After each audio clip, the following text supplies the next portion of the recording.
நாம் இழந்ததை மீட்க, மத்தியில் உரிமைகளை கேட்க வாக்களிப்பீர் இரட்டை இலக்கு.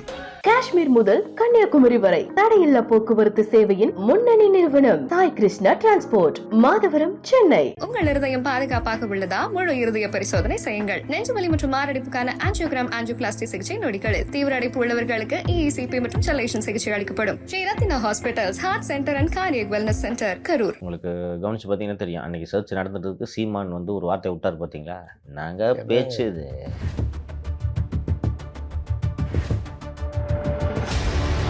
ஒருத்தர் சொல்கிற காரணம் இதுதானே, எலெக்ஷன் செலவு காசு வேணும்.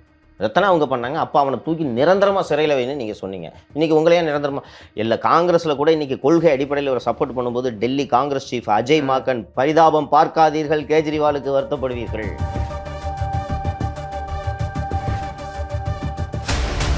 தேனியில் எடுத்து பாருங்கள், நாம் தமிழர் முஸ்லீம் கேண்டிடேட் போட்டிருப்பாங்க. எப்பயுமே 19லேயும் போட்டாங்க. தேனியில் முஸ்லீம் கேண்டிடேட் போடுறதுக்கு 3 ரூபா.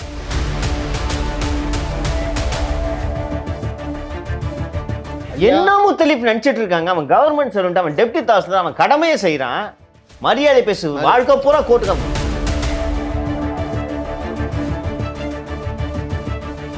ஆனந்த் வெங்கடேஷ் வந்து சொல்லும்போது உனக்கு உயிருக்கு ஆபத்து இருக்குன்றதை நாங்கள் மறுக்கலை. ஆனால் இந்த ஆபத்தை நீயா ஏற்படுத்திட்டு அதுக்கு நாங்கள் எப்படி மக்கள் வரிப்பணத்தில் எப்படி வந்து நாங்கள் பாதுகாப்பு கொடுக்க முடியாதுன்னு சொல்கிறார். ஒட்டு மொத்த ரவுடிங்களை தூக்கி வச்சுக்கிட்டு மது ஆலை வச்சுருக்கிறதுனால சமூக விரோதின்னு சொன்னால், போதை மருந்து கடத்துறவனெல்லாம் தான் நீங்கள் கட்சியில் சேர்த்து வச்சுக்கிட்டு இருக்கீங்க.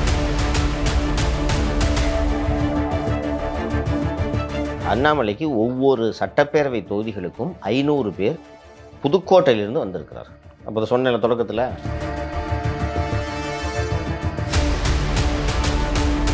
அண்ட் ரீசெண்டாக இது அன்கன்ஃபர்ம்டு இன்ஃபர்மேஷனு அண்ட் பெரிய அளவில் கேஷ் மூவ் பண்ண முடியலன்னு சொல்லிட்டு மணல் குரூப்பு ஒரு 30 கோடிக்கு ப்ராப்பர்ட்டியை கடந்த 10 நாட்களுக்குள் விற்று ஒயிட்லேயே அண்ணாமலைக்கு 30 கோடி தருவதாக இருக்கிறார்கள் என்றும் ஒரு தகவல்.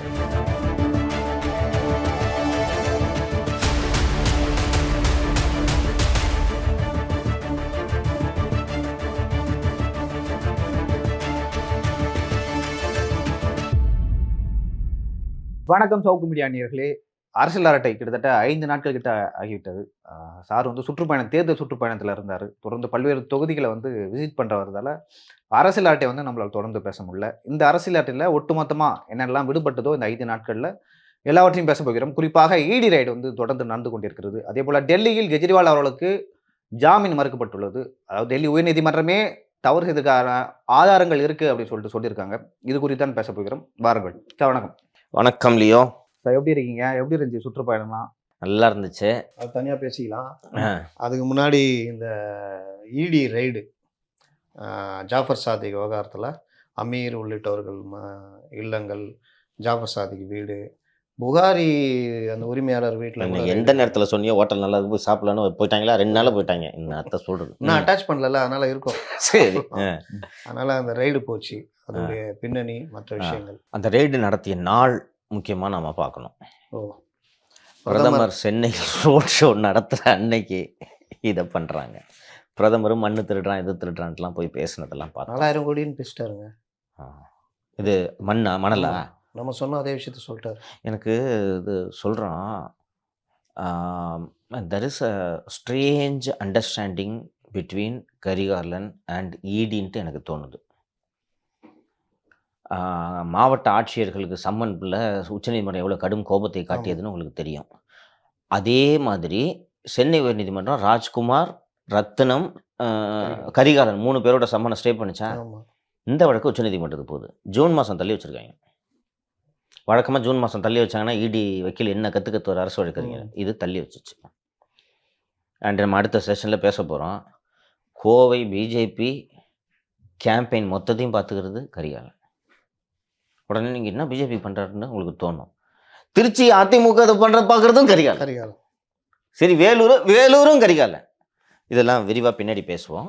அந்த சர்ச்சஸ் நடந்திருக்கிறது, என்ன கிடச்சிருக்குன்றது பூர்வாங்கமாக தான் நமக்கு தகவல் வந்திருக்கு. எக்ஸாக்ட் டீட்டெயில்ஸ் கிடைக்கல. அமீர்கிட்ட கேட்டப்போ என்ன ஆவணங்கள் எடுத்துகிட்டு போனாங்கன்னா அவங்களுக்கு தான் தெரியுன்றாரு. ஃபஸ்ட்டு ஒரு போய் சொல்கிறாரு, உங்களுக்கு தெரியும், நீங்கள் போலீஸ் ரிப்போர்ட்டரு, மகசூல் கையெழுத்து வாங்காமல் எடுத்துகிட்டு போவாங்களாங்க ஏதாவது? அதை எப்படி சாட்சி வச்சு கையெழுத்து வாங்கி இது அங்கே இதில் பஞ்சனாமான்ற இல்லையா? அதில் ஒரு ஒரு துண்டு சீட்டாக இருந்தாலும் a loose sheet with writings, a That is- typed sheet. இல்லாட்டி செந்தில் பாலாஜி வழக்கு மாதிரி அப்புறமா கொண்டு வருவாங்க. ஞாபகம் இருக்கா?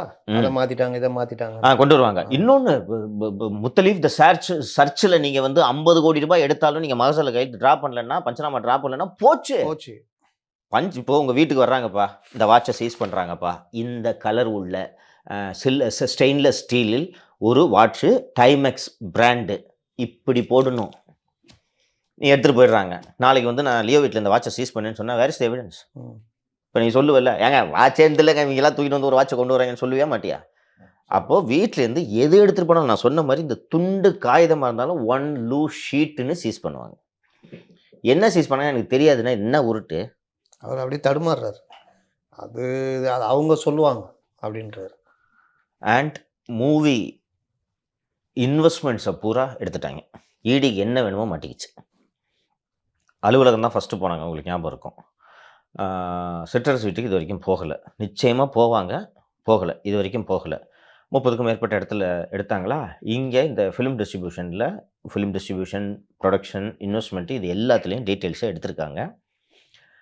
கொஞ்சம் ஏராளமான முதலீடுகள் தொடர்பாக எல்லாம் கிடைத்திருக்கிறது. எதெல்லாம் மாட்டும்னா, நீங்கள் இந்த ஆஃபீஸில் குடியிருக்கீங்க, 10 வருஷமாக இருக்கார் போல இருக்கு அமீர். யார் வாடகை கொடுத்தான்னு கேட்டால் அமீர் நம்பர் சொல்லுவார். நான் தான் வாடகை கொடுத்தேன்னு. எடுத்து காட்டு பஸ்ஸு எப்படி மினிமம் 20,000 மேலே தான் இருக்கும் டி நகர் ஆஃபீஸு இல்லையாப்பா? எங்கேருந்து கொடுத்தீங்க? எவிடன்ஸ் காட்டுங்க. அது பில்லு வாங்கி வச்சிருப்பாருல்ல, வாங்கி வச்சிருப்பார். எங்கேருந்து போச்சு போனா? கேஷா அக்கௌண்ட்லேருந்து கேஷாக கொடுத்தாங்க. அது சார் ஏற்றுக்க மாட்டாங்க. அப்படி கேஷாக கொடுத்தாங்கன்னா பிஎம்எல்ஏ யூ கேன் அசியூம் நீ கேஷாக கொடுத்தேன்னு சொல்கிறது பொய்யின்றாங்க. கேஷாக கொடுத்தா அதை நான் ஐடிலையும் காமிச்சிருக்கேன். ஐடியில் காமிச்சா ஒன்றும் பண்ண முடியாதுங்க. ஆனால் ஐடியில் அது நடக்காது. எங்க கொடுக்கலங்க அமீரே.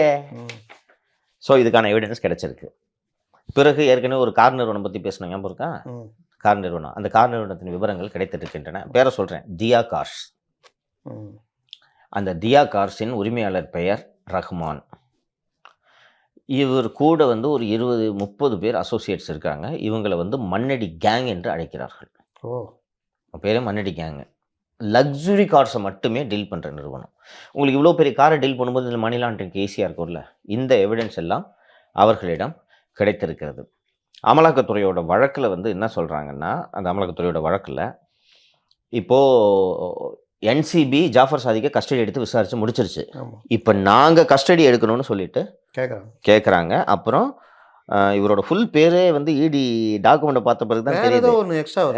அதுதான் எனக்கு புதுசாக இருக்குங்க. Bezos Jaffer Sadiq Abdul Rahman alias Bezos அப்படின்றது தான் அவரோட ஆன் ரெக்கார்டு நேம். ஜாஃபர் சாதிக்கு பேர் எவ்வளோ பெருசாக இருக்கா சார்? அலைஸ் பெசோஸ்னா அவரை கூப்பிட்டு அப்போ அந்த போதை மருந்து வட்டாரத்தில் பெசோஸ். ஆமாம் நிக் நேம் ஏதாவது. எஸ், பெசோஸ்ன்னு தான் அவர் அழைக்கிறாங்க. எக்ஸ்ட்ராக்ஷன் ஆஃப் 7 ஃபோன்ஸ், ஃபோனில் இருக்கிற 7 ஃபோனோட டேட்டாவை எடுக்கணும். 7 phones related to firms involved in sending pseudoephedrine has been received. அந்த ஃபோனில் இருந்த 7 ஃபோனோட டீட்டெயில் கிடைத்து விட்டது. 7 ஃபோனை எங்கள் கையில் வச்சுருக்கா? கையில் வச்சிருக்க மாட்டாங்க, அங்கே வச்சிருப்பாரு, எடுத்துட்டாங்க. Pseudoephedrine has been received and is being examined and several communication done by the present accused have been found in the data of mobile phone of the accused. And detailed investigation that is to be carried out and the same has to be verified from the present accused Jaffer. அதனால் ஜாஃபரோட கஸ்டடியை கொடுங்க அப்படின்னு சொல்லிட்டு இடி கேட்டிருக்கு. And ஒரு தகவல் மட்டும் சொல்கிறாங்க, எலெக்ஷனுக்கு முன்னாடி எலெக்ஷனில் திமுகவுக்கு பாதிப்பு ஏற்படுத்தக்கூடிய வகையில் போதை வழக்கில் ஒரு நடவடிக்கை இருக்குன்னு சொல்கிறாங்க. என்ன டீட்டெயில்ஸ்னால் எதுவும் சொல்லலை. ஆனால் எனக்கு கிடைச்ச தகவல் தேர்தல் மற்ற விஷயங்களை பார்ப்பாங்க. ஒருவேளை அங்கே இறங்கி இங்கே கொஞ்சம் ஏறி இருந்தால் அதற்கேற்ப இந்த நடவடிக்கைகள் நகரும் அப்படின்னு ரொம்ப நம்பகமான இடம் அவங்க சைட்லேயே. ஏன் தாமதப்படுத்துகிறாங்க, ஏன் கம்முன்னு இருக்காங்க அப்படின்னு. ஆனால் இடி ரைடுக்கு முன்னாடி தான் கேட்டாங்க. அப்போ சொன்னது இல்லை, ஜாஃபர் மேட்டரில் வந்து கொஞ்சம் யோசிக்கிறாங்க. ஒருவேளை அங்கே இறங்கி இங்கே ஏறுற மாதிரி இருந்தால் ஏதாவது ராஜ்யசபாவில் ஆதரவு மற்ற விஷயங்களுக்காக அதுக்கு ஏற்றாறு போல் நடவடிக்கைகள் மாறும் அப்படின்னு. உங்களுக்கு பிரைம் மினிஸ்டர் பேசுகிறத நம்ம பார்த்துட்ருக்கோம்ல முத்தலீஃப், எப்படி பேசுகிறாரு? ஒரு குடும்பம்ன்ட்டு பேச ஆரம்பிச்சிட்டாரு. இப்போ என்ன மீனிங் இருக்குது? அண்ட் இன்னொன்று, பிரைம் மினிஸ்டர் வரதுக்கு முதல் நாள் ரைடு நடத்திருக்கலாம், இன்றைக்கி நடத்திருக்கலாம். ஏன் அன்னைக்கு நடத்தணும்? 7-6:30 வந்துட்டு சிஆர்பிஎஃப் எல்லாம் போட்டுட்டு, சரி அமீர் வீட்டுக்கு எதுக்கு சிஆர்பிஎஃப் நடுவில் போச்சு. அதாவது ரொம்ப நேரம் சாதாரணமாக இருந்தது, ஒரு மத்தியானத்துக்கு மேலே திடீர்னு வர வச்சாங்க. ஏன்னு தெரியல. அமைப்புகளை யாராவது கூப்பிட்டுருப்பாரு. ம். ஓ! உங்களுக்கு கவனிச்சு பார்த்தீங்கன்னா தெரியும். அன்னைக்கு சர்ச் நடந்துட்டு இருக்கு. சீமான் வந்து ஒரு வார்த்தை விட்டார் பார்த்தீங்களா? நாங்க என்னங்க பேச்சு இது. அ இந்த போதை மனித குலத்துக்கே எதிரானதுப்பா. திமுகவே அந்த மாதிரியான ஒரு இது இல்ல சொல்லல தம்பி. counter சொல்லல வைக்கல. தம்பி. வைக்க சொல்லல தம்பி. முடியாதுங்க. சொல்லல தம்பி. தவறு தம்பி இது. வேற ஏதாவது அறிவுள்ள பண்ணு. யாரும் தெளிந்த சிந்தனை உள்ள யாரும் இப்படி பேச மாட்டாங்க. ம். இந்த இஸ்லாமிய மக்களுக்கு பிரச்சனையே தானேங்க. இப்படி சொல்லியா நீ நீ பாட்டுக்கு இப்படி வந்து பேசிட்டு போயிடுற. ஆ. சாதாரணமா கறிக்கடை வெட்டுற பாய் அனுபவிக்கிறான். பீடி சுத்துற பாய் தான் ஏன் அனுபவிக்கிறாங்க. நீங்க பேசிட்டு போயிடுங்க. நீங்க கார்ல சொகுசா பயணிப்பீங்க. ஏழை பாய் தான் அனுபவிக்கிறாங்க. எவ்வளோ நாள் சிறு சிறு அந்த பேச்சை தள்ளுறதுக்கு கஷ்டப்பட வேண்டியதா இருக்குது. பணக்கார பாய்ங்க கூட பூரா பிசினஸ் பண்ணிட்டு இருக்கானுங்க. அந்த ஏழைங்க அந்த உழைப்பாளி மக்கள் தான் தே பேர் த பிரண்ட் ஆஃப் திஸ் அட்டாக். அவனை தானே அவங்க போய் பெரும்பான்மை. ம்? பெரும்பான்மை அவங்க ஆ தான். போய் ஈஸியா பேசிட்டு போயிடுறாரு. சிறுபான்மை சமூகன்றதுனால இன்னும் தெரிஞ்சு பேசுறாரு தெரியாம பேசுறாருங்க. இது அமீருக்கும் பாதிப்பா இல்லையாங்க? ஆமா. ஆ? ஆமா. ஏற்கனவே இதை சொல்லி தானே இவங்க திட்டிட்டு இருக்காங்க. ம். சிறுபான்மை மக்களை போட்டு மதம்னு சொல்லி திட்டிட்டு இருக்காங்க. இந்த நேரத்துல அதனால தான் அவரை டார்கெட் பண்றோம்னா யாருப்பா ஏத்துப்பா அத? நடவடிக்கை அதனாலதான்றாரு. ஆ, என்னங்க இது? அப்ப ஜாபர் சாதிக்கு வந்து எதுவுமே பண்ணல. சரிங்க, பிஜேபி பழி வாங்குது, இஸ்லாமியர்களை பழி வாங்குதுன்றதுல எனக்கு மாற்று கருத்து கிடையாதுங்க. அதுக்காக வந்து போதை கேஸ்ல ஈஸியா இது பண்ண முடியுமா? சொல்லுங்க. தீவிரவாத கேஸ்ல எல்லாம் எவிடன்ஸே இல்லாம ஒரு 5-6 பேரை உள்ள போட்டு 4 வருஷம் எடுத்து விடுதலை ஆவாங்கன்றத நான் பார்க்குறோம். இவர் பிரபலமானவர். பீடி சுத்துற பாய் கிடையாது இவர். அமீர். இவர் அவ்வளவு எளிதா போதை கேஸ்ல சிக்க வைக்க முடியுமான்னு மட்டும் சொல்லுங்க நீங்க. என்ன பேச்சு இது? இது அமீரை ஹார்ம் பண்ணோம். ஆனா அமீர் இதை ரசிக்கிறாரு. இப்போ அமீர் அந்த பசித் புகாரி, அப்துல் பசித் புகாரி இவங்க எல்லாம் மதத்தின் பின்னால் மதத்தை கேடயமா பயன்படுத்த தொடங்கிட்டாங்க. அமீர் பேட்டி பேட்டி அப்படிதானே. ஆ என்னுடைய இதை வச்சுதான் இந்த தாக்குதல் எல்லாம் வருது அப்படி. இது நிச்சயமா உங்களை மட்டும் பாதிக்காது, ஏழை சிறுபான்மை மக்களைத்தான் இது பாதிக்கும். எங்கெங்கெல்லாம் இது சிக்கலாகும்னா, நாம் இந்த 20 வருடங்களை கடந்த இஸ்லாமிய சிறை கைதிகளை விடுதலை செய்யணும்னு நாம் இந்த போயிட்டு பேசிட்டு இதை இருக்கும்போது கொண்டு போய் வைப்பாங்க. இதை நீ வச்ச நான் அவனை எப்படிப்பா வெளில கொண்டு வருவேன்? முடியாது சார்.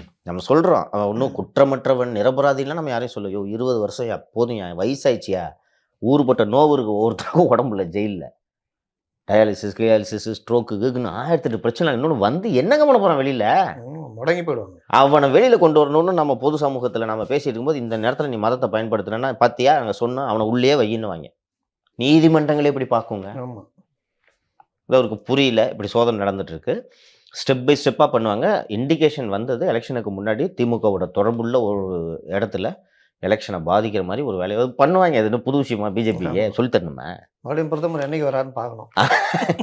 அமித்ஷா இன்னைக்கு வரது கேன்சல்டா? இல்ல ரோட் ஷோ கேன்சல். கோயிலுக்கு போயிட்டு அப்படி போயிடுவார். கூட்டம் இல்லையா? கூட்டம் சார் இல்லையா? இங்க ரோட் ஷோ நடத்துனாங்கல்ல பக்கத்து தெருவில். கூட்டம் கொஞ்சம் கூட இல்லை. நீ போனியா? பக்கத்துல தான் எட்டி பார்த்தேன் சார். எட்டி பார்த்தா தெரிய போகுது. கூட்டம் பெருசா இல்ல சார். போனாங்க, நம்ம டீம் எல்லாருமே போனாங்க, பார்த்தாங்க, வீடியோ எல்லாம் எடுத்தாங்க. அவங்க எதிர்பார்த்த கூட்டம் இல்ல. 2 லட்சம் பேரை திரட்டுவோன்ற மாதிரி பேப்பர்லாம் வந்து. ஆமா ஆமா. ஒரு 20,000 கூட இருக்காது. கரெக்ட். அந்த நம்பர் தான் கரெக்ட். நீங்க சொல்ற நம்பர் கரெக்ட். இங்கே விட வேலூர் ரொம்ப மோசம். 12 மணி வெயில். வேலூர் எப்படி இருக்கும் வெயில்ல? ஐயோ. அவர் பிரதமர் ரோட் ஷோ வராருன்னா என்ன? அவர் குடுகுளு கார்ல போவாரு. அவர் இறுக்கமாவே வந்தாரு. அப்படியே கடுப்பாவே தான் வந்தாரு. எங்கடா அந்த 18% வாக்குன்னு சொன்னவன் எங்கடா கூட்டணும் வாங்கடா, இந்த பக்கத்துல தான் இருக்கியா, நீ இரு உனக்கு முடிஞ்சிட்டு வச்சுக்கிறேன். பேச மாதிரி சார். எப்பவுமே ரோட் ஷோலாம் ரொம்ப சிரிச்சுக்கிட்டு. ஆமா, சிரிச்சது குசு கிசா. அதுவும் ஆளே இல்லாத இடத்துல டாட்டா காட்டும் போது கூட சிரிச்சுன்னு காட்டுவாரு. யாரு இருக்கானே தெரியாது. இந்த டனல்லாம் திறந்து வச்சா தெரியுமா? அப்பதான் புது டனல் திறகுது. இவரு பாட்டுக்கு tunnel and he is not happy. ஏங்க இன்டெலிஜென்ஸ் ரிப்போர்ட் கவர்னர் பலமுறை ரிப்போர்ட் அனுப்பிச்சிருக்காரு. ஒன்றும் வளரலன்னு அனுப்பிச்சிருக்காரு. அதெல்லாம் இக்னோர் பண்ணிட்டு பேட்டா ஐபிஎஸ் பேட்டா போத் அச்சா ரிப்போர்ட் அப்படின்ட்டு நம்பினார்ல, கூட்டு வந்து விட்டுட்டாரு. அண்டு சாக்கோபார்ன்றாங்க. சாக்கோபார்ல அது சார் சவ் பார். 400 நிச்சயம். ஆப்கி சர்க்கார் ஆப்கி பார் 400 பார். போன தடவை ஆப்கி பார் மோடி சர்க்கார். இந்த தடவை 400 இடம் நிச்சயம்ன்றதுனால ஆப்கி பார். யாரும் உட்காந்து சாக்கோபார் தான் கட்டிட்டு இருந்தாங்க. தெரியல. அதுக்குள்ள சாக்கோபார். எனக்கு தெரிஞ்சது சாக்கோபார். நான் அதை சொல்லிடுறேன். அது ஓகே. ஆனா அங்க நம்ம கொஞ்சம் காது கொடுத்து கேட்டோம்னா 400 பார் தான் கேக்குது. நம்ம ஹிந்தி தெரியாதுல்ல. அப்ப சாக்கோபார்னா கரெக்டா இருக்குதா? நமக்கு தெரிஞ்சது சாக்கோபார் ஈஸியா யூஸ் பண்ணிக்கலாம். ஆடனால அடிதான். அண்ட் ஆமா அதான் correct. And they're upset. Very upset. அதாவது ஜெயிக் சொல்லு. 1 ஹவர்ல ம். ஆக்சுவலா 1 ஹவருக்கு பிளான் பண்ணியிருந்தாங்க ம். உங்க பனல் பார்க் சரி சரி ஸ்லோவா நாங்க ஸ்லோவா போயிட்டு மக்கள் கூட்டத்துக்கு கூட்டத்துக்கு நடுவுல நடுவுல சாப்பிட்டு 40 நிமிஷத்துலயே முடிச்சிட்டாங்க. அப்படியா அவரு காலை மல்லமா எக்ஸலேட்டர் கூடிய நானும் இதுக்கு மேல தூக்குனா 1 அடி மேல வந்துருங்க எக்ஸலேட்டர் மேல, அதனால மொல்லமா தான் கொடுக்குறேன் அப்படின்னு. அவ்வளவு மொல்லமா போயும் அண்ட் வேறு எந்த மாநிலத்துல இவ்வளவு புவர் ஷோ இருந்திருக்காதுல்ல. இல்லைங்க, இவரு நேரு ஸ்டேடியத்துக்கு வந்தார்ல, அப்போ நல்ல கூட்டம்ல, சரியான கூட்டம்ல. இன்னொன்னு நான் சொல்றேன், தமிழகத்துக்கு இந்த ரோட் ஷோ புதுசு தானே. இந்த கலாச்சாரத்தை புதுசா உருவாக்குறாங்க. ஆ, இவரு வேற சவால் விடுறாரு. அதுதான் அந்த அந்த அந்த என்ன சவால் விடுறாரு.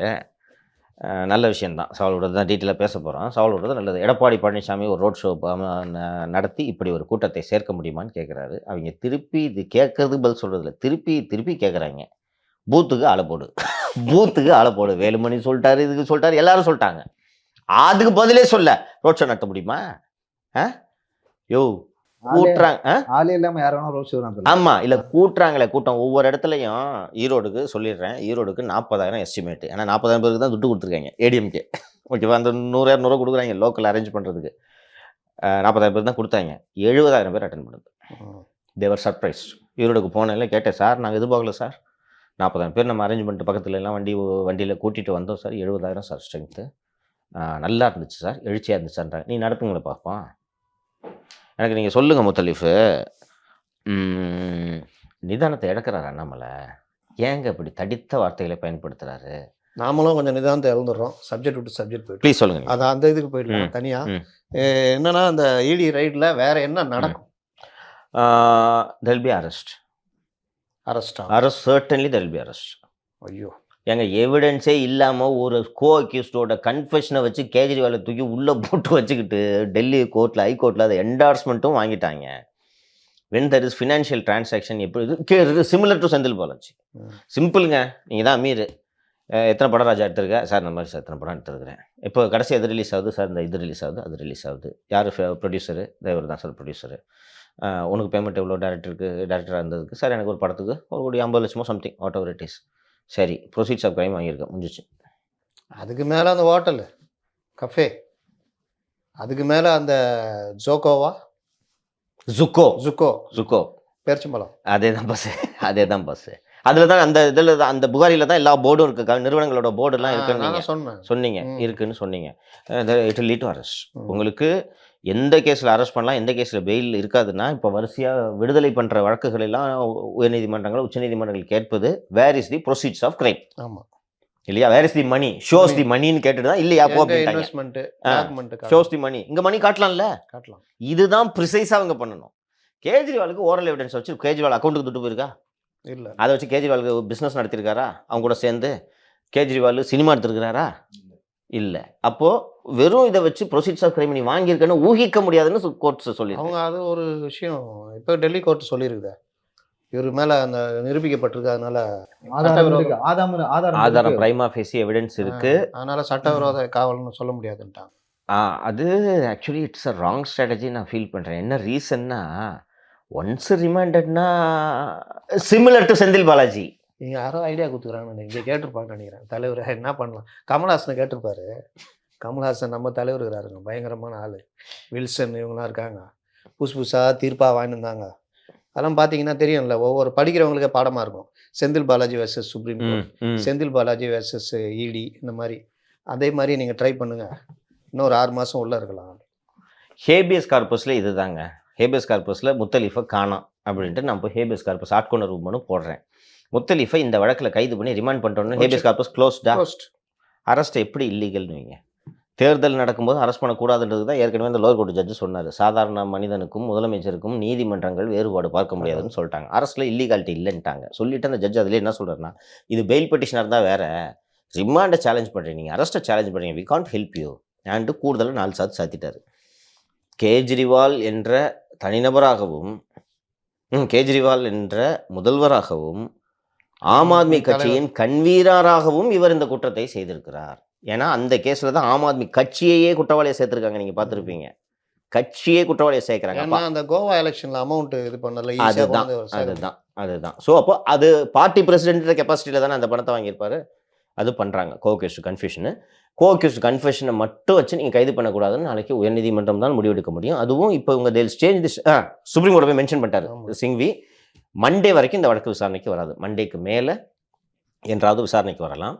இந்த வழக்குகளில் தீர்ப்புகள்லாம் வர வர அண்ணனுக்கு செந்தில் பாலாஜிக்கு பெயில் கிடையாதுன்றது மட்டும் டைட்டே போகும். உறுதியாகிறது. கவிதாவும் இதே மாதிரி தான் கேட்டாங்க. பிஎம்எல்ஏ ஆமாம், டிஸ்மிஸ் பண்ணிட்டாங்க அவங்களுக்கு தான். 45 கீழே பெண்கள் 18 வயசு கீழே இருக்கிறவங்க அரெஸ்ட் பண்ணக்கூடாது, நான் ஒரு பெண் அப்படின்னாரு.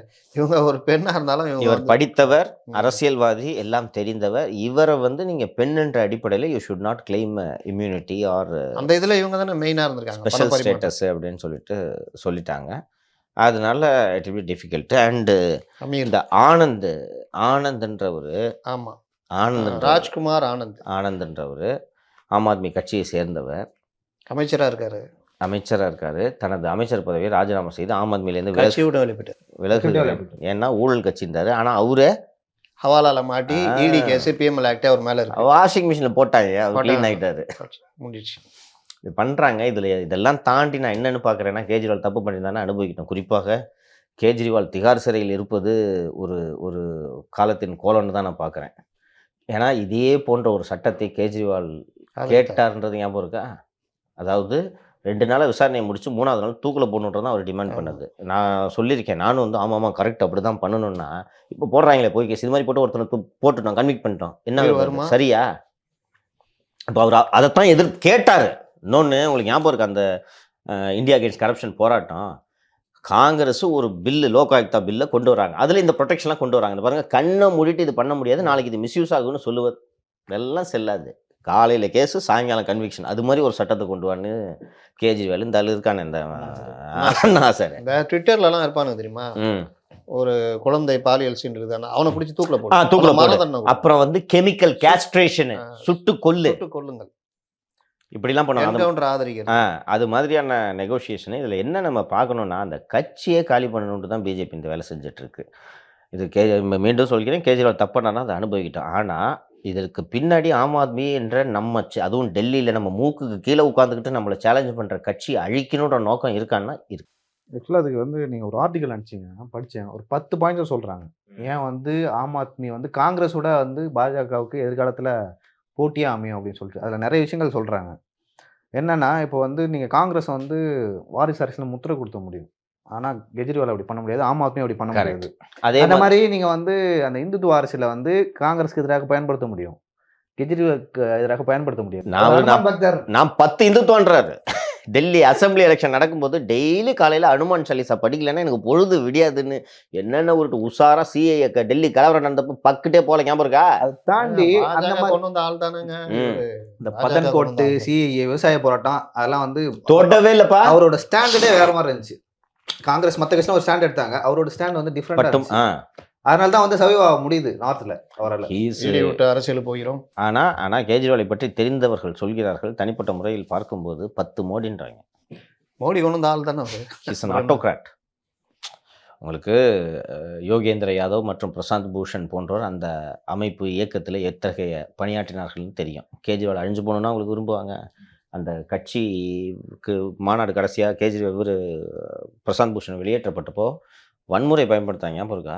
பிடிச்சி தள்ளி யோகேந்திர யாரையும், அப்போ தான் இவங்க ஸ்வராஜ் அபியான்ட்டு ஏதோ ஒன்று ஆரம்பித்தாங்க, பிடிச்சி தள்ளி மேனண்டல் பண்ணாங்க. இதெல்லாம் கேஜ்ரிவால் சம்மதத்தோடு தான் நடந்துச்சு. 10 மோடி,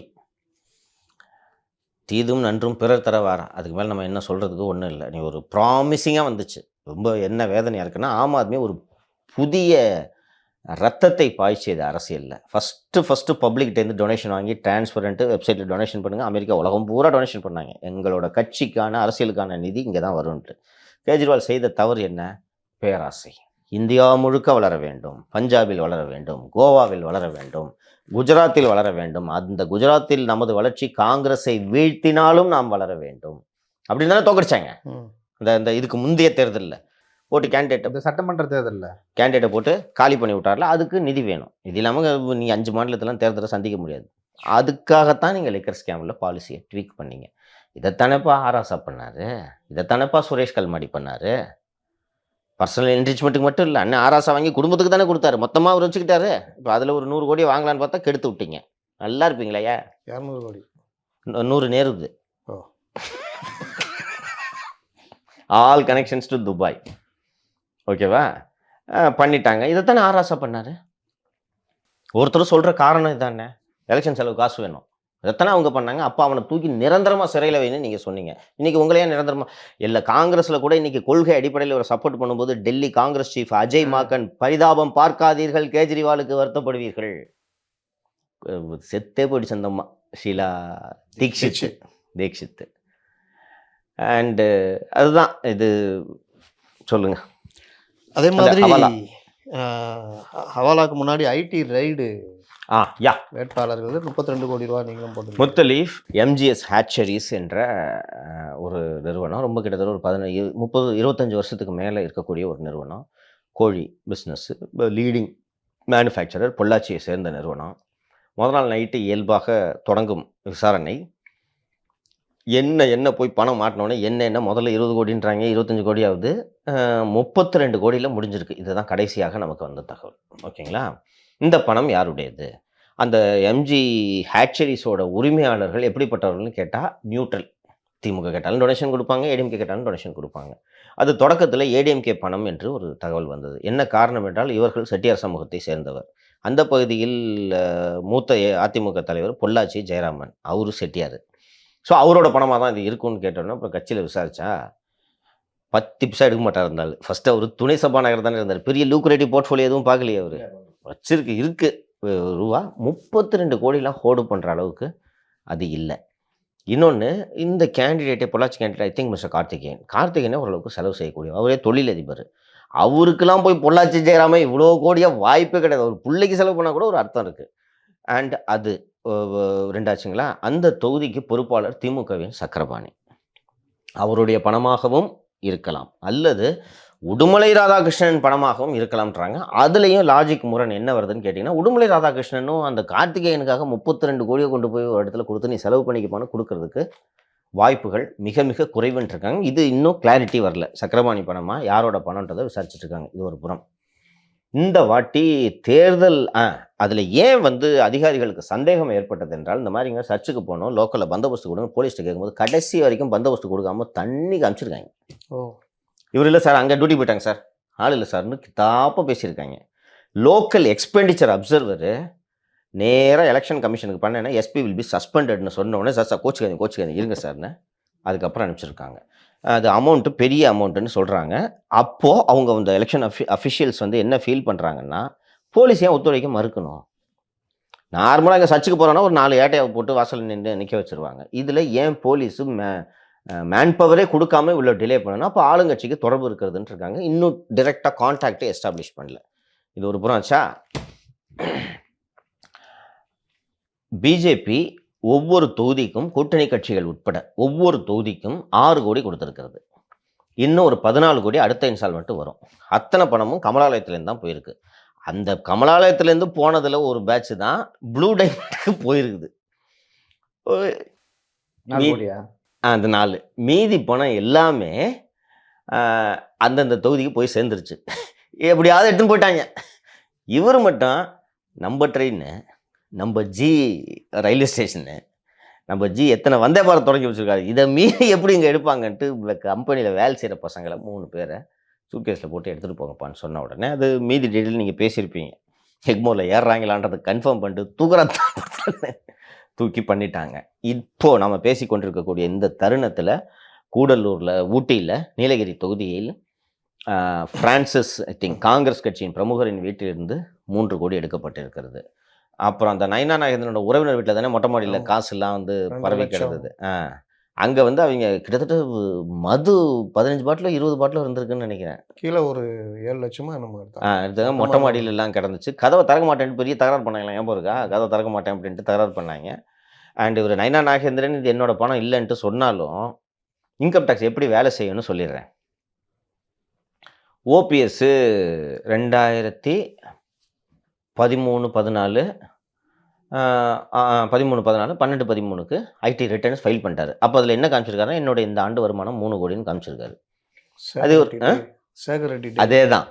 ஒரு 3 வருஷம் கழித்து சேகர் ரெட்டி வீட்டுக்கு சோதனைக்கு போகும்போது டைரி மாட்டுது. அந்த டைரியில் பெரியவர்னு போட்டு மாதம் 3 கோடி எத்தனை கோடின்னு தெரியல, மொத்தம் 30 கோடின்னு நினைக்கிறேன் அதில் இருக்குது. இன்கம் டேக்ஸ் டிபார்ட்மெண்ட்டை அசஸ்மெண்ட்டை ஓபிஎஸோட 2013-14 அசஸ்மெண்ட்டை ரீஓப்பன் பண்ணி இது உங்கள் பணம் இது வரி கட்டுன்ட்டாங்க. இவ்வளோ தான். இப்போது திரு நயினா நாகேந்திரன் அவர்களிடம் வருமான வரித்துறை என்ன சொல்லுவாங்கன்னா, சார் இது உங்கள் பணமோ இல்லையோ 3 பேர் சொல்லிட்டாங்க, உங்கள் எம்ப்ளாயிஸு உங்கள் பணம்னு சொல்லிட்டாங்க, 4 கோடிக்கு 30% கட்டுங்க. 30% எவ்வளோ, 1,20,00,000 வருதா? 1,20,00,000 கட்டுங்க சார்ன்றுவாங்க. இப்போ அவர் கட்டணும். 1,20,00,000 அக்கௌண்ட்டில் எங்கே போவார்? ஒயிட்டில் வீட்டில் தான். கட்டிட்டா அது ஒத்துக்கிட்ட மாதிரி ஆகிடும்ல. கட்டலைன்னாலும் அட்டாச் பண்ணுவாங்க. ஈடி வரத்துக்கு இல்லை அப்போ அந்த இப்போ நீங்கள் எப்படி பார்க்குறீங்க சார்? இப்போ அந்த 4 கோடி எப்படி வந்தது? அதுக்கான சோர்ஸ் என்ன அப்படின்னு கேட்டால் என்ன சொல்லுவார்? அதை பற்றி ஐடிக்கு என்ன கவலை? இல்லை எதான் கேட்குறேன், ஈடி வந்தா இவங்க கட்சி வரமாட்டாங்க. சொல்கிறோம். ஐடி எப்பவுமே அதை பாதல் பண்ணாது. உங்களுக்கு சேகர் ரெட்டிக்கிட்ட நீங்கள் பணம் வாங்கினதே லஞ்சம் தானே. ம். ஆனால் ஐடி அதை பற்றி கவலைப்படலையே. துட்டக்கட்டு பாஸ். அது மாதிரி அவருக்கு மினிமம் இது வந்தே தீரும். அப்படி துட்டு கேட்டால் அது ஒயிட்டாக மாறிடுமா ஐடியில்? ஒயிட் ஆக்குறதுக்காக தானே இந்த டேக்ஸே. அண்ட் இன்னொன்று ஒரு ஆப்ஷன் கொடுப்பாங்க, செட்டில்மெண்ட் ஆர் சம்திங். அந்த ஆப்ஷன் நீங்கள் கட்டிட்டீங்கன்னா முடிஞ்சு போச்சு. இல்லைனா இன்ட்டு 200%. அந்த ஆப்ஷன் நீங்கள் கட்டிக்கணும். ஒரே ஒரு ஆப்ஷன், சமாதான ஸ்கீம் ஆர் சம்திங் ஏதோ ஒன்று, அதில் நீங்கள் கட்டிட்டீங்கன்னா அந்த அமௌண்ட்டோட போட்டுருவாங்க, இதுக்கு இவ்வளோ வரி கட்டுங்கன்ட்டு. இல்லைனா 100% டேக்ஸ். 1,20,00,000ன்றது 3 கோடி ஆகிடும். 4 கோடிக்கு 3 கோடி டேக்ஸ் கட்ட வேண்டி வரும். அண்ட் இது அவரோட கேம்பெயினை பாதிச்சிச்சு, அவரோட மொரல் டவுனு. நாம் பேசணும்ல, நயினாரை சுற்றி நடந்த தேர்தல் இன்னைக்கு எல்லாம் விலகி போயிடுச்சு. நிறைய போச்சு. ஸ்பீடப் பண்ணிட்டாங்க. உஷாராயிட்டாங்க. தூக்கு விடாதன்ட்டாங்க. ஜான்சி ராணி விடாத தூக்கு அப்படின்ட்டாங்க. அண்டு ப்ரூஸ்ன்ட்டு தானே அங்கே போட்டி போகிறாரு. சரி, அதை நம்ம கான்ஸ்டியூன்சி பேசும்போது டீட்டெயிலாக பேசுவோம். ஸோ இது சிக்கலை ஏற்படுத்தியிருக்கு. ஊட்டியில் பிடிச்சதை நான் சொன்னேன். அண்டு இது இன்கம் டேக்ஸ் ஆப்ரேஷன் எப்படி இருக்குன்றதை பாருங்கள். இங்கேருந்து இதுகளை Malaysia Joseph Vinodkumar Joseph, ECR ஜோசப்னு அவர் சொல்கிறாங்க. ஈசிஆர் வினோத், யார் ரைட், ஈசிஆர் வினோத் துபாய் போகிறதுக்காக டிரான்சிட்டில் ஃப்ளைட்டு மாறுறதுக்காக மலேசியாவுக்கு போகிறாங்க. என்ன அது எக்ஸாக்டாக அந்த ப்ரிசைஸ் டீட்டெயில்ஸ் வரல. மலேசியாவில் பிடிச்சி திரும்பி போ அப்படின்ட்டு அனுப்பி விட்றாங்க. இப்போ இமிகிரேஷன் அதிகாரிகள் பிடிக்கிறாங்க. ஏற்கனவே ஏதாவது இருந்தால் பிடிச்சிருவாங்க. அப்போ நீங்கள் எந்த இதுக்கு போகிற திரும்பி போகணும், திருப்பி அமைச்சிட்டு இங்கே டிஆர்ஐக்கு தகவல் கொடுத்துட்டாங்க. கொடுத்தோன்னே ஏர்போர்ட்டுக்கு வந்த உடனே பிடிச்சி ஃபோனுகளெல்லாம் பிடுங்கி சோதனை செய்யும்போது அந்த செல்வம், அவர் பேர் என்னங்க, செல்வம் என்கிற அந்த துபாய் செல்வம், துபாய் செல்வம், இன்னொரு பேர் அப்பு என்கிற விநாயக வேலன். அப்பு என்கிற விநாயக வேலனை அங்கே அவரு கூட தொடர்பில் இருந்திருக்காரு. அவங்க தான் மெசேஜ் இது பண்ணுறாங்க, எலெக்ஷன் வருது ஒரு 100 கோடி கொடுன்ட்ருக்காங்க. இது பூரா வந்து அந்த ஈசிஆர் வினோத்தோட வாட்ஸ்அப்பில் இருக்குது. கூடுதலாக என்ன கொஞ்சம் சொல்லிவிடுவோம், புரியுது? ப்ளீஸ். அந்த வேட்பாளருக்கு 200 கோடி அவாலா பணம் தேர்தல் செலவுக்கு தேவைப்படுது. அதுக்கு எப்படி பணத்தை இது பண்ணுன்றப்போ இவர் கரெக்டான ஆள் வினோத்.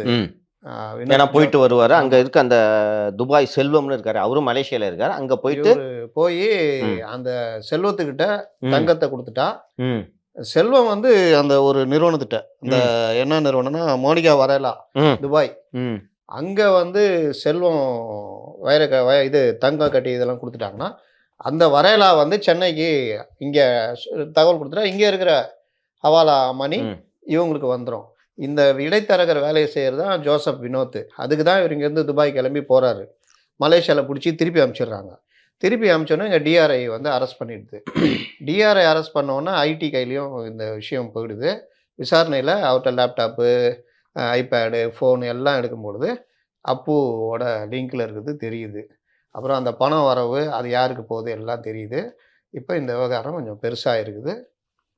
அண்டு இந்த 3 கோடியும் ஊட்டியில் பிடிச்ச காங்கிரஸ் ப்ரொமோட்டை பிடிச்ச 3 கோடியும் யாருக்கு செலவு பண்ணுறதுக்காக இருக்கும். ஸோ இதுவும் ஆயிடுச்சு. இந்த அப்பு என்கிற விநாயகவேலன் இப்போது ஆராசாவோடு இருக்கார். இந்த எல்லா ஊடகங்களும் ஒரு அரசியல் தலைவர்ன்றாங்க. ஆராசா போட்டு உடைப்புமா, அவ்வளோதான், சும்மா வளர்ந்து போட்டு இழுத்துட்டு இருக்கிறது இல்லை, தெரியுது க்ளீனாக, கூடவே சுற்றிட்டு இருக்காரு. இந்த அப்பு என்கிற விநாயகவேலன் வந்து எந்த வேலையும் இல்லை, ஊரை சுற்றி கடை, பெருசாக ஒரு வருமானம் இல்லை, வேலைக்கும் போகிறதில்ல. 2008 கனிமொழி கூட ஃபோட்டோ எடுத்து ரிலீஸ் பண்ணுறாரு திமுக ஆட்சி. அப்போ இது ரிலீஸ் பண்ண உடனே ஐயோ பயங்கரமான ஆள், திமுகக்கு நெருக்கம், கனிமொழி மாவட்டத்துக்கு நெருக்கம் அப்படின்றது மாதிரி இருக்குது. 2021 இவர்கிட்ட பணம், ஏகப்பட்ட பணம் புழங்குது. Last 3 or 4 years he was very close with Ameer. Director Ameer. இதெல்லாம் நம்ம விசாரித்து எடுத்த தகவல். இதன் அடிப்படையில் தான் பிடிச்சிங்க. அவர் இன்னும் கஸ்டடியில் தான் இருப்பார்னு நினைக்கிறேன். இந்த ஈசிஆர் வினோத் கஸ்டடியில் இருக்கார். இது போக சிவசங்கரோட பிஏ லூயி கதிரவனை பற்றி நம்ம நிறைய பேசியிருக்கோம். இந்த ஐவே மோட்டல் இந்த விவகாரத்தெல்லாம் பேசியிருக்கோம்ல. அவரோட சித்தி பையன் மலேசியாவில் சோலார் பிளான்ட் வச்சுருக்காங்க. பேர் தான் சோலார் பிளான்ட். அதுவும் மணி லாண்ட்ரிங்கான ஒரு விஷயம் என்று தான் தகவல்கள் தெரிவிக்கின்றன. இதில் நம்ம சம்ம பண்ணி பார்த்தோன்னா என்னென்னா, திமுகவோட ஃபண்டை சோக் பண்ணுறாங்க. இந்த 100 கோடி இங்கேருந்து வரும்னு சொல்கிறாங்க. லாஸ்ட் மினிட்ல 100 கோடி நீங்கள் 100 கோடி சாரி 200 கோடி நான் தான் தவற சொல்லிட்டேன். 100 கோடி அதில் இவருக்குன்றாங்க, நேருக்குன்றாங்க. இவங்க எல்லாரோட கனெக்ஷனும் பார்த்தீங்கன்னா துபாயில் இருந்து தான். ஏன்னா துபாயில் தான் இப்போ ஒரு ஹப்பு, டேக்ஸ் ஃப்ரீ கண்ட்ரியில் இப்போ பல சம்பவங்கள் அங்கே தான் நடக்கும். அண்டு நேரு பணம் ஒரு 100 கோடி, ஒரு அண்ணன் ஆராசாவோடது 100 கோடி அப்படின்னு சொல்லிட்டு சொல்கிறாங்க. அண்டு இப்போ ஃபண்டை சோக் பண்ணுறதுக்கு, ஏன்னா திமுக பெருமளவு பணத்தை தான் நம்பி இந்த தேர்தலில் இருக்குது. ஆன்டி இன்கம்பன்சி நிறைய இருக்குன்றதுலாம் தெரியும். நம்ம பலமுறை நம்ம நிகழ்ச்சியிலே பேசியிருக்கோம். சும்மா விட மாட்டாங்க, ஃபண்டை சோக் பண்ணுவாங்க. ஃபஸ்ட்டு நீ ஃபண்டை எடுத்து கொடுத்தாலும் திமுக போய் கடைசி வரைக்கும் கொடுக்க மாட்டான், அவனும் சோக் பண்ணுவான். ஆனால் ஏஜென்சி இப்படி பண்ணும். இது நெருக்கடியாக அமைய போகிறது அப்படின்றத நாம் தொடர்ந்து சொல்லிட்டு இருந்தோம். ஏஜென்சி சும்மா விடாதுன்னு எப்படி பிடிக்கிறாங்க பாருப்பா. என்னைக்குப்பா ஏர்போர்ட்ல இருந்து ஒருத்தனை டீபோர்ட் பண்ணிலாம் என்னைக்குப்பா பிடிச்சிருக்காங்க? இங்கேருந்து இன்ஸ்ட்ரக்ஷன் அங்கே போயிருக்கோம். கண்டிப்பாப்பா. கூட போகும்போது திருப்பி அனுப்பிச்சாங்க. துபாய் போகும்போது காரணம் இல்லாமல் திருப்பி அனுப்பிச்சாங்க. எந்த இதுவும் இல்லை, லுக் அவுட் நோட்டீஸில் எதுவும் கிடையாது. தம்பிப்போ அனுப்ப முடியாது உன்னை, போ திருப்பி அனுப்பிச்சாங்கல்ல. இப்போது எல்லாருக்கும் நடக்கும். அது மட்டும் இல்லாமல் இந்த மாதிரி பணம் மாட்டுச்சுன்னா, இப்போ நீ ஒரு தொழில் எதிர்ப்பா, இவர் வேட்பாளர், இவர் வந்துட்டு கேட்குறாரு ஒரு 10 கோடி கொடுங்க அப்படின்னு சொல்லிட்டு கேட்குறாரு. உன் மனசில் என்ன வரும்னா, நைனார் மாதிரி இருந்தாலும் 10 கோடி மாட்டிக்கிட்டா அது நேராக நீங்கள் சொல்லுவீங்க, எங்கள் லியோ பணங்கன்னு சொல்லுவீங்க. எனக்கு தான் வரும், எதுக்கு இந்த பிரச்சனைன்னு சொல்லிட்டு விட்டுட்டாங்க. இந்த கேஷ் கிரன்ச்சு திமுகவை லேசாக பாதிக்க ஆரம்பிச்சிருக்கு. நிச்சயமாக இவங்களுக்கு இது தேர்தலில் பாதிக்கும். உங்களுக்கு பணத்தை நம்பி தானே முத்தலீஃப் பெருமளவு இருக்கிறாங்க. சொல்லுங்கள். இப்போ இந்த அவாலா பணம் 200 கோடிக்கான எல்லாம் அந்த லிங்க் எல்லாம் எடுத்துட்டாங்க. இப்போ அடுத்து அந்த இவரை தூக்குவாங்க, மோனிகா வரோலா. அவர் துபாய் பிடிப்பாங்க. ப்ளஸ் இங்கே யார் லிங்க் இருக்குன்னு எடுப்பாங்க. இப்போ இந்த பணம் எல்லாமே போகுது இதுன்னா அமலாக்கத்துறை இப்போ உள்ளே வந்துடும். அமலாக்கத்துறை வந்து வெளிநாட்டிலேருந்து வந்துச்சுன்னா ஆட்டோமேட்டிக்காக அது அவங்க டியூட்டி. அப்போ பிஎம்எல்ஏ ஆக்ட் வந்துடும். அப்போ இதுலேயும் புதுசாக ஒரு 3-4 பேர் மாட்டுவாங்களா? கண்டிப்பாக மாட்டுவாங்க. அரசியல் சம்மந்தப்பட்டவர்கள் பல பேரோட பணம் துபாயில் தானே இருக்குது. ஏங்க சிஎம் குடும்பத்து பணமே துபாயில் இருக்கிறதுனால தானே முதல்ல துபாய்க்கு முதலீடுகளை இருக்க போனார். இன்னைக்கு வரைக்கும் 10 பைசா வரல, அதில் வராது. அப்போ இது ஒரு பெரிய சிக்கலாக நிச்சயமாக முத்தலீஃப் இது பெரிய சிக்கலாகும். தேர்தல் டைம்லேயே இவ்வளோ பிரச்சனை ஓடுது பாருங்க. இவங்க இது இருக்கிற பிரச்சனைகள் இல்லாமல் தேர்தல் டைம் புதிய பிரச்சனைகள் உருவாகின்றது. எல்லாமே பணம் சம்மந்தப்பட்டது, எல்லாமே மணி லாண்ட்ரி, இந்த மாதிரி விஷயங்கள்.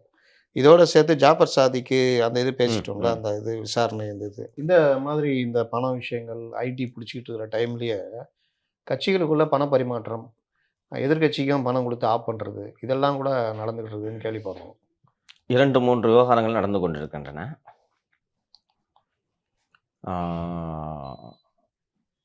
கலாநிதி வீராசாமி, பால் கனகராஜா ஸ்லோ டவுன்னு he entered into a deal.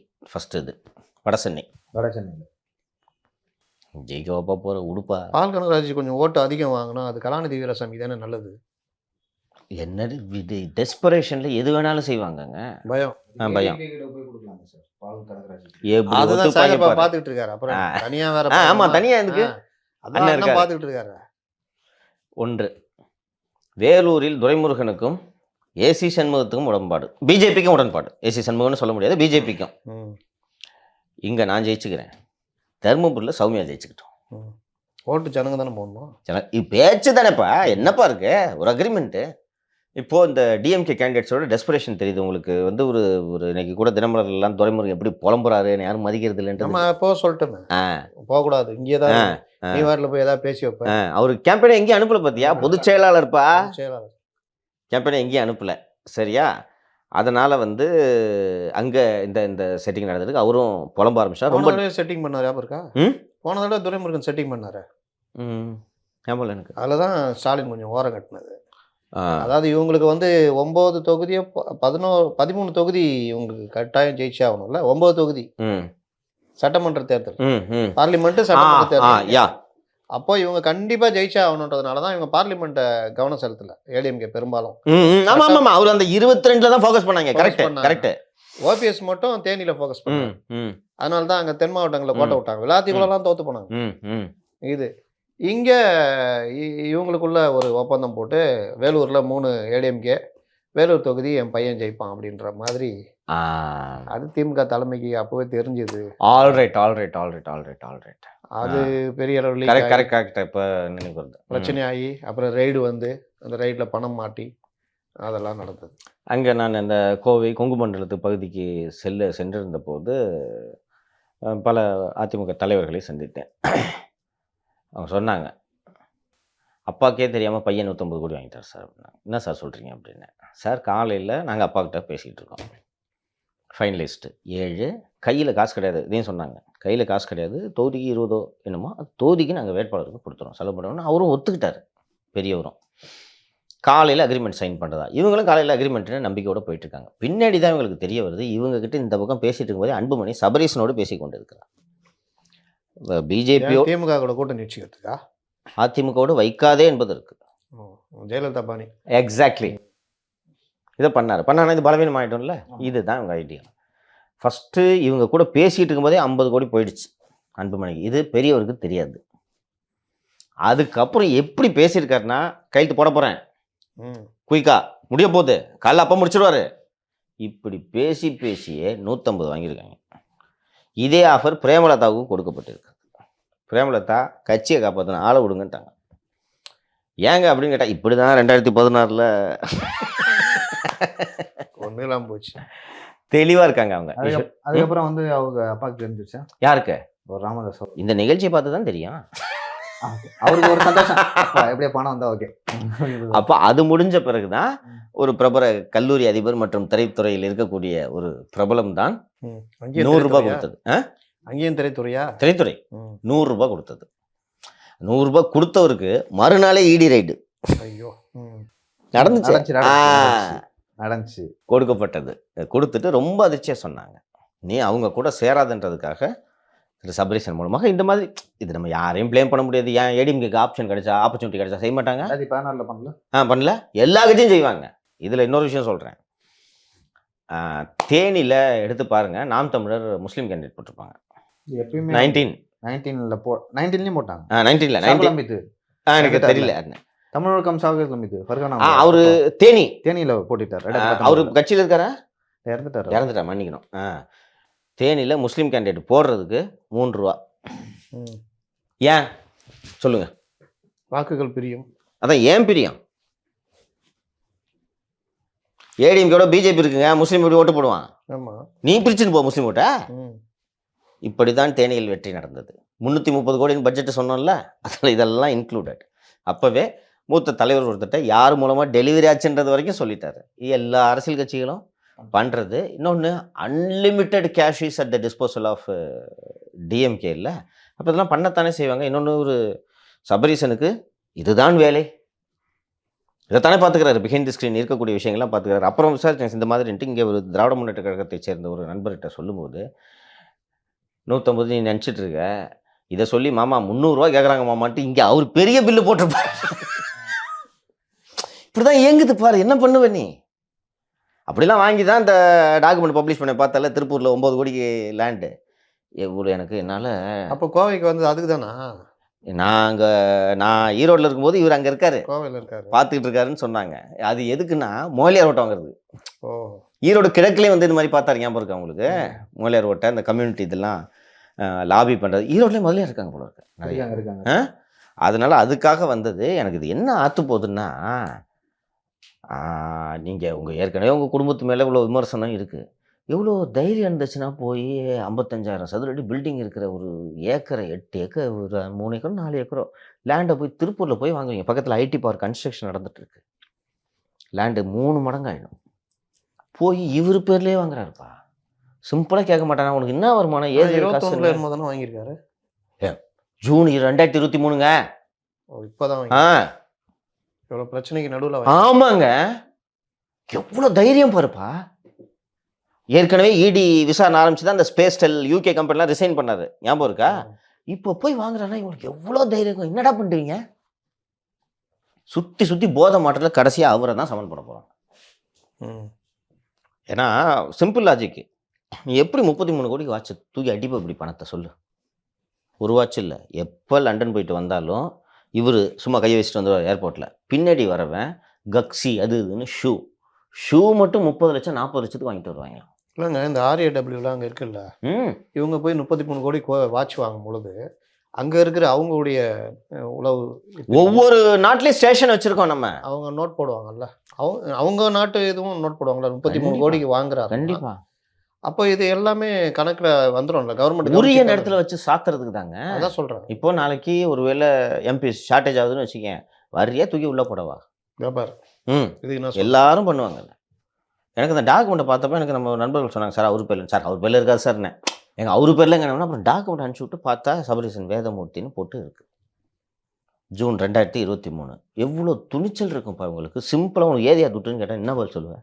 என்ன வேலை பார்க்குற நீ? பெண்ணில் என்ன அவ்வளோ வருமானமாக வருது? தெண்டை செலவு பண்ணிருக்காங்க பெண்ணில். என்ன ஐபேக்ல தான் ஓடிட்டு வந்தது. தெண்டை செலவு பண்ணிட்டு இருக்க செலவு தான். என்ன வருமானம்? ஒரு கவாசாக்கி பைக்கு வச்சுக்கிட்டு ஐடி கம்பெனி எம்ப்ளாயை திருநெல்வேலியில் டபுள் பெட்ரூம் ஃப்ளாட்டில் இருந்தாலும் தானே சபரீசன். ஏது உனக்கு காசு? இதை நீ நாளைக்கு இப்போ சட்டத்தின் முன்னாடி நீ மாற்றலன்றது வேற. பார்க்குற ஜனங்க வந்து உன்னை எப்படி நினைப்பாங்க? நான் அப்படி பண்ணிட்டு இருக்காங்க நினைப்பாங்களா மாட்டாங்களா? இதில் போய் சர்வநாசையாக வேற விடிய காத்தால சர்வநாசமா ஆயிடுச்சு. என்ன ஆயிடுச்சு? அதான் அதுக்கு தான் பண்ணியிருக்காரு போல இருக்கு. ரிவர்ஸில் பண்ணிட்டாங்க போல இருக்கு. பிரசாத் அதிகமாக செந்தில் பாலாஜி கொடுத்துருப்பாருன்னு நினைக்கிறேன். அந்த பிரசாதம்மா யாகத்தோட பிரசாதம். யாக பிரசாத் அவர் கொஞ்சம் ஜாஸ்தி கொடுத்துருப்பாருன்னு நினைக்கிறேன். சரி, கேம்பெயின் எப்படி இருக்கு இன்னைக்கு? இது நீங்கள் ஆரம்பிங்க. திரு அண்ணாமலை அவர்களோட ப்ரெஸ் மீட்டு. அண்ணாமலை அவர்கள் இந்த கேம்பெயின் எல்லாம் பண்ணிட்டு இருக்கிறதெல்லாம் வந்து எனக்கு கொஞ்சம் சொல்லுங்கள். கோயம்புத்தூரில் ஜெயிச்சுருவார் அண்ணாமலை. இன்னைக்கு இந்த 60% வாங்குறதுன்னு சொல்லியிருக்காரு போல இருக்கு. அங்கே என்ன நடக்குதுன்றதை சொல்கிறேன் நான். 600 கூட வாங்கலாம். வாங்கிட்டோம். வாங்கினா நம்ம வரவருக்கு தான். ஆமாம், என்ன உண்மையை அதை சொல்ல தானே போகிறோம். இல்லை இவர் என்னன்னா, நான் ஒரு தடவை குறிப்பிட்டேன், அந்த இது கோபத்தோடு எழுதுகிறவன் நஷ்டத்தோடு அமர்வான் அப்படின்றது ஒரு பழமொழி ஒன்று இருக்குது. இந்த சமீப காலமாக பார்த்தீங்கன்னா, அந்த அரசியல்வாதிகளை முன்னாடி வைகோ தான் அந்த இதாக இருப்பார், எரிஞ்சு விடுறது, கோவப்படுறது, உணர்ச்சிவசப்படுறதுலாம். அப்புறம் சீமான் ஆரம்பித்தார். இப்போ அப்படியே தான் இருக்கார் சீமான். அதுக்கு அடுத்தது இவர் ஆரம்பிக்கும்போது நல்லா ஆரம்பிப்பார். ஆனால் அதை பாருங்கண்ணா அப்படின்னு ஆரம்பிப்பார். ஆனால் பேசுறது எல்லாம் மரியாதை கொடுத்து மரியாதை வாங்க. இவங்க அந்த ஒரு டெம்ப்ளேட் வச்சுருக்காங்கன்னு நினைக்கிறேன். நீ அந்த ஒரு படத்தில் வரும், ஜட்ஜ் அம்மா சொல்லுவாங்க, ஏன் இந்த மாதிரி பண்ண அம்மா, பேசாத சொல்லு அப்படின்வாங்க. இல்லைங்கம்மா அது பேசாத சொல்லு அப்படின்வாங்க. எப்படி பேசாமல் சொல்ல முடியும்? அந்த மாதிரி இவரு அந்த முருகானந்தம் இவங்க எல்லாம் என்ன முத்தலீஃப் நினைச்சிட்டு இருக்காங்க. அவன் கவர்மெண்ட் சர்வெண்ட், அவன் டெப்டி தாசில்தார், அவன் கடமையை செய்யறான். மரியாதை பேசு, வாழ்க்கை பூரா கோர்ட்டுக்கு ஐயானால மரியாதை கொடுத்து மரியாதை வாங்க. அப்ப மரியாதை எங்க கொண்டு வந்து கொடுக்கணும்? இவரும் அதே தான் பண்றாரு. இவரு வந்து வாகனத்துல போறாரு. நமக்கு எடிட்டர் சொல்லுவாங்க, இன்னைக்கு அண்ணாமலை பிரச்சாரம் கவர் பண்ணுங்கன்னுவாங்க. நமக்கு வாகனம் கொடுக்கும்போது கூடயே போவோம். பிரச்சாரத்தை கவர் பண்ண நம்ம வேலை. எதுக்கு வரீங்க நீங்க? இந்த மாதிரி தேவையில்லாமலாம் பண்ணக்கூடாது, பொதுமக்களுக்கு டிஸ்டர்ப் பண்றீங்க அப்படின்ட்டு. என்ன ஏன் கவர் பண்றீங்க? என்ன பொதுமக்களை பார்க்க விட மாட்டேங்கிறீங்க. ரோடு ஷோ வந்து பொதுமக்கள் டிஸ்டர்ப் இல்லையா? இது டிஸ்டர்ப் பண்ணல. ராஜ்நாத் சிங் பகல் வெயில்ல பண்றாரு. இது எக்ஸாம் டைம், பப்ளிக் எக்ஸாம் நடந்துகிட்டு இருக்குது. அந்த பசங்க எக்ஸாம் முடிச்சு வீட்டுக்கு. ரோட் ஷோனால நேற்று நான் இல்லை. ரோட் ஷோனால இங்கே டிராஃபிக் என்ன பாச்சு சார்? நான் வந்து 5 மணிக்கெல்லாம் கிளம்பிட்டேன். அதனால ரோட் ஷோ வராது. ப்ரொடக்ஷன் அதை நம்ம குறை சொல்லவும் முடியாது. ப்ரொடக்ஷன் கண்டிப்பாக இருக்கும் பிஎம் வரதால. ஓகேங்களா? அப்படி இருந்துச்சுன்னா உங்களுக்கு வந்து காலையிலேருந்தே வந்து பேரிகேட் போட்டு வச்சுட்டாங்க பாண்டிபாசர் ரோடு. எந்த வாக்கிலுமே வந்து இதுக்கு நேராக வரக்கூடாது அப்படின்னு சொல்லிட்டு. அதே போல் வந்து எப்படி சொல்கிறது, எந்த பைக்கிலும் இந்த பேரலல் ரோடு இருக்குல்ல பக்கத்தில், அங்கேயும் வரக்கூடாது. அந்த ரோட்டில் யாரும் நடந்து போகக்கூடாது அப்படின்னு சொல்லிட்டு இருந்தாங்க. நான் வந்து சார்கிட்ட சொல்லிட்டு, சார் இருந்தாலும் டைம் ஆகும், நான் இப்போ போனால் ஒரு 7:30 வர ஒரு பிஎம், ரொம்ப டைம் ஆகிடும், வீட்டுக்கு போகிற டைம் ஆகும் சொல்லி ஒரு 5:30 சொல்லிட்டு போயிட்டேன் சார்கிட்ட சொல்லிவிட்டு. போகும்போது விடவே இல்லை. உள்ளே போனோன்னா இல்லைப்பா, இல்லை சார் தேனாம்பேட்டை மெட்ரோ போகணும் அப்படின்னு கேட்டேன். இல்லைப்பா அது வந்து நான் அந்த பக்கம் தான் போகணும், அந்த பக்கம் பைக் எடுத்துகிட்டு இல்லை, பைக்லாம் உள்ள அலோடு இல்லை அப்படின்னு சொன்னாங்க. அப்படின்னு சொல்லிட்டு நான் இங்கேருந்து வந்து டிஎம்எஸ் மெட்ரோ வரைக்கும் நடந்து போனேன். நிறைய பேருக்கு வந்து ரொம்ப வெக்ஸ் ஆகிட்டாங்க. இப்போ நம்மளுக்கு தெரியும் பிஎம் வரானா எவ்வளோ ப்ரொடக்ஷன். ஒரு பொதுமக்கள், ஒரு பொதுஜனம் பொது புத்தியிலேருந்து எப்படி பார்ப்பாங்கன்னா, யார் இவர் வர்றதுக்கு வந்து எதுக்கு நாம் வந்து இந்த மாதிரி நடந்து போகணும், நாம் எதுக்கு கஷ்டப்படணும், எதுக்கு வந்து இந்த இடத்துல இத்தனை இடத்துல வந்து பேரிகேட் போட்டிருக்காங்க அப்படின்னு சொல்லிட்டு மக்கள் மத்தியில் பெரிய அதிருப்தி. ஒருவேளை மக்கள் வந்து சந்தோஷமா இருந்தா, அப்பா பிஎம் வராதுன்னா வச்சுங்க, இங்கே கூட்டம் கூடி இருக்கும். யாரும் வந்து திருப்தியே இல்லை அவர் வந்ததில்ல. என்ன விஷயம்னா 2 நாள் இதை ஒட்டி இங்கே ஃபுல்லாக டிராஃபிக் ரிஹர்சல். ஆமாம், ரிஹர்சல், வண்டி விடலை. நீங்கள் இப்படி வந்து டி நகர் போகணும், இந்த சைடு சைதாப்பேட்டை தான் போகணும், இந்த சைடு இது ஷாப்பிங் டைம், இது பண்டிகை காலம், பொதுமக்கள் வர்ற ஷாப்பிங் பண்ணுற மெயின் பிளேஸ். இது சிறுபான்மையினர் ரெசிடென்ஷியல் பண்டிகையா? ஏரியா கிடையாது, சிறுபான்மையினர் பண்டிகை. சிறுபான்மையினர் பண்டிகை இது. பொதுமக்கள் கூடுற இடம், ஷாப்பிங் பண்ணுற இடம். இங்கே ரோடு ஷோன்னொன்னா பொதுவாகவே இப்போ எல்லா இடத்துலையுமே இந்த மெட்ரோ ஒர்க்கு, அந்த ரோடு க்ளோஸ் ஆகுதுன்னு எங்கே போனால் டேக் டைவர்ஷன். இங்கேருந்து எங்கேயுமே நுழைய முடியல. எல்லா வண்டியும் தெருக்களுக்குள்ளே போய் போய் செம்ம டிராஃபிக் ஜாமு. அதுவும் அவர் வர்ற அன்னைக்கு காலையிலேருந்தே இங்கே ஃபுல்லாகவே ஆரம்பிச்சிட்டாங்க. அங்கங்கே பேரிகார்ட் போட்டு செக் பண்ணுறது, கையில் பட்டையை மாட்டி விட்றது, அது இதுன்னு. ஈவினிங் அவர் 8 மணிக்கு முடிச்சுட்டு போகிற பிறகும் டிராஃபிக் இருந்தது. பெரிய சிக்கல் 2 நாள் எல்லாம் ஆரம்பித்தாங்க. கடைகள் அவர் சொல்கிறாங்க, வரேன் நான். பெரிய கடைகள்லாம் நாங்கள் மூட சொல்லணும், சின்ன கடைகள். போலீஸ் எப்படிங்க சான்ஸ் எடுப்பாங்க? பெரிய கடை உள்ளேருந்து கல்ல விட்டு எரிஞ்சானா எஸ்பிஜி ப்ரொடெக்டி. இது ஒரு முத்தலீஃபுக்கு தெரியும். இந்த திமுக அதிமுகவோட மாநாடுகள் கூட்டங்கள் இதெல்லாம் நடக்கும்போது யாரையும் தொல்லை கொடுக்க மாட்டாங்க கடையில். என்னென்னா அவங்கெல்லாம் இவங்களுக்கு சப்போர்ட்டர்ஸ் மாதிரி. அங்கே வேர்க்கடலை விற்பான், ஒரு பொதுக்கூட்டம் நடக்கும்போது வேர்க்கடலை விற்பான், கொடி விற்பான், பேட்ஜ் விற்பான். முன்னாடி இந்த சிடி தலைவர்கள் பேச்சுகள்லாம் சிடியில் கீழே போட்டு கீழே போட்டு விற்பாங்க, புக்ஸு புத்தகங்கள் விற்பாங்க. அண்டு இது வந்து ஒரு எல்லாம் கலந்து அவங்கள விரோதியாக பார்க்க மாட்டாங்க. இன்றைக்கி நம்ம இருக்கிற ஏரியாவில் பார்த்தோன்னா இங்கே நடைபாதைகளுக்குன்ட்டு அனுமதிக்கப்பட்ட கடைகள் இருக்குது, அனுமதிக்கப்படாத கடைகள் இருக்குது. அவங்கள்ட்ட இதுதான் அந்த பூலாம் வச்சுருப்பாங்க, பார்த்துருக்கியா நீ? வரிசையாக பூ கடை இருக்கும், ஏகப்பட்டது எல்லாமே. ரைட்டா? அவன் ஒரு நாள் பொழப்ப இழந்துட்டாயா? 2 நாள் அதான் ரிஹர்சல் நடந்துச்சுன்னீங்க. 2 நாள் 2 பொழப்பு போச்சியா? ஒவ்வொரு கடைக்கும் வாடகை எவ்வளோ, கரண்ட் பில் எவ்வளோங்க? எவ்வளோ பெரிய ஷோரூம் வச்சுருக்காங்க. சின்ன கடைகளும் இருக்குது, பெரிய கடைகளும் இருக்குது. அவங்க பொழப்ப இது பண்ணிவிட்டு நீங்கள் ஹாய் ஹாய்னு கை காட்டுறதுனால எப்படிப்பா ஓட்டு போடுவானுங்க? இது ஏன் எங்களுக்கு புரியலன்னு தெரியல. இதில் பேச்சு வேற. தைரியம் இருந்துச்சுன்னா எடப்பாடியை ரோட் ஷோ பண்ண சொல்லுங்கள். இன்னும் குழந்தை மாதிரி பேசினுக்கிறாருங்க அவரு. அவர் நேற்று ரோட் ஷோவை கிண்டல் அடிச்சுட்டு இருக்காரு. நேராக அங்கே அந்த ஃப்ளைட்டில் இறங்குவீங்க, இப்படி ரோட் ஷோ போயிட்டா அவங்களுக்கு ஜனங்க ஓட்டு போட்டுருவாங்க. என்ன நினச்சிட்டு இருக்கிறீங்க? இது இவங்களுக்கு கடைசி வரைக்கும் இது புரியாது தம்பி. நார்த்தில் பண்ணுறீங்க, அது சக்ஸஸ்ஃபுல் மாடல். ஓகேவா? நார்த்தில் ஏற்றுக்கிறாங்க ஜனங்க. நீங்கள் பல இடங்களில் ரோட் ஷோ பண்ணிருக்கீங்க, போய் கை காட்டுறாங்க, இது ஒரு வீடியோ எடுத்து போடுறீங்க. இங்கே இது மாதிரி நடந்ததில்லை. இந்த மண்ணுக்கேற்ற அரசியல் செய்தால் தானே நீங்கள் வளர முடியும். ஓகே, அந்த பிஜேபி ஏன் வளராமல் மொட்டிலே கருகிட்டு இருக்கு? இல்லை, திமுக அதிமுக ஆட்சியை பிடிக்கிறாங்க, திரும்ப அவங்க தான் ஆட்சிக்கு வராங்கன்னா அவங்க வந்து இந்த மாதிரி ரோட் ஷோலாம் நடத்தல, பொதுக்கூடம் நடத்துவாங்க. அது ஊருக்கு ஒதுக்குப்புறமா வந்து யாரும் டிஸ்டர்ப் பெரிய மைதானத்துல நடத்துவாங்க. இந்த மாதிரி நடைபாதை வியாபாரிகள்லாம் வியாபாரம் நடக்கும் தம்பி. வியாபாரம் இதையே தப்புன்றேன். இப்போ பிரச்சாரம் பண்ணுறாங்கல்ல, அது கூட தப்புன்றேன்.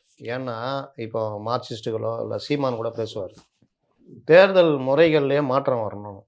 இப்படி இந்த அமெரிக்காவில் மற்றதில் பண்ணுற மாதிரி டிவி இப்போவே உனக்கு தான் செல்ஃபோன்லேயே பார்க்குறோமே, அதில் பிரச்சாரம் பண்ணிட்டு போ. தேர்தல் செலவு கூட தேர்தல் ஆணையம் எடுத்துக்கிட்டோன்றான்.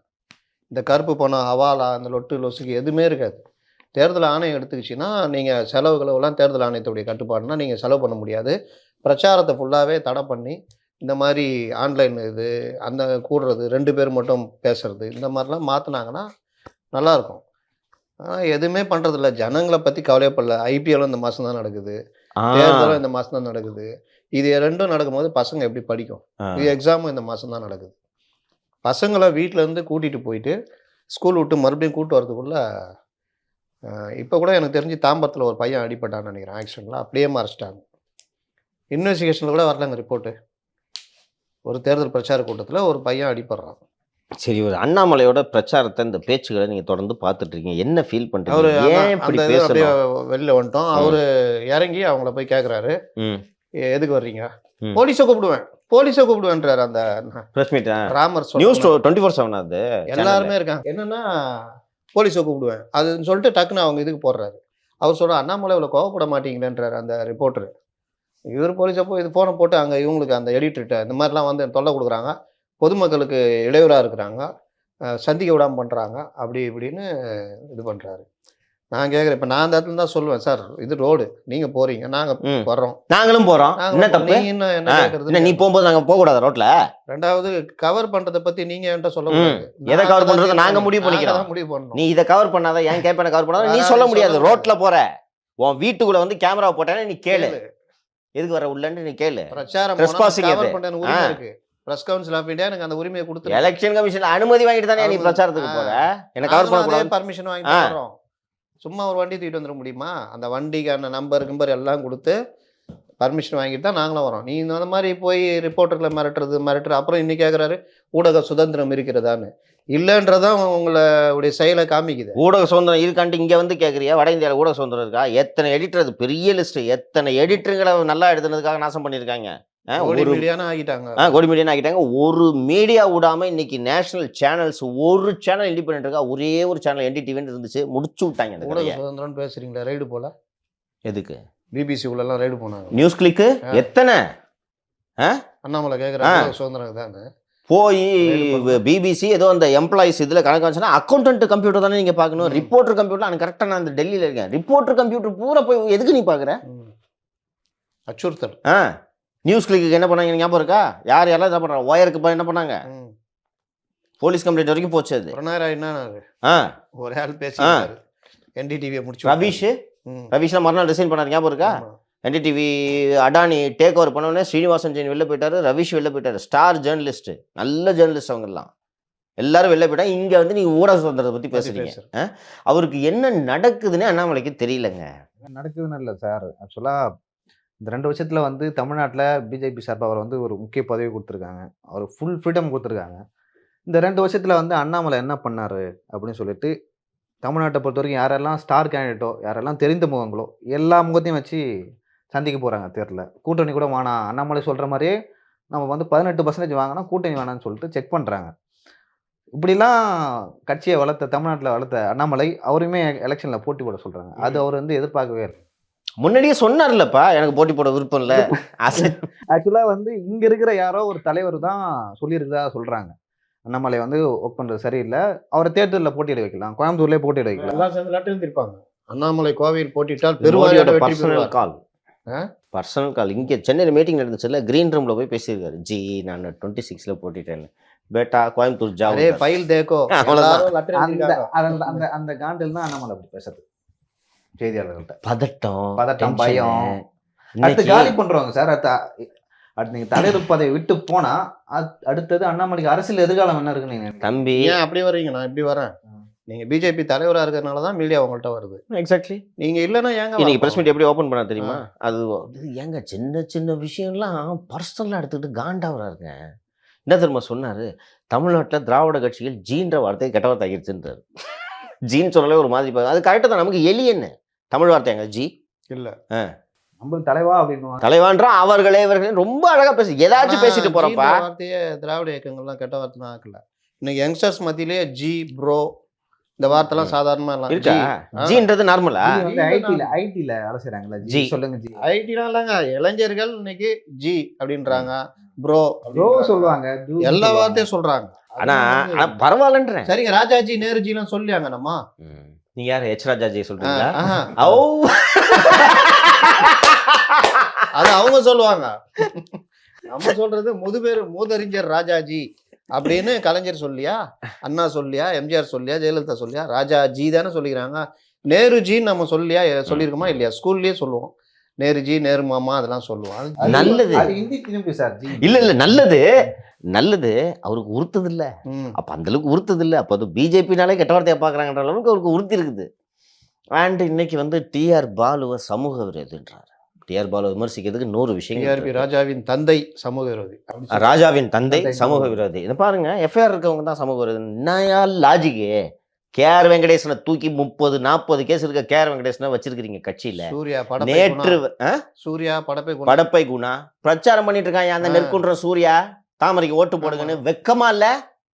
Current rowdy A+ list rowdy Nerkundram Surya.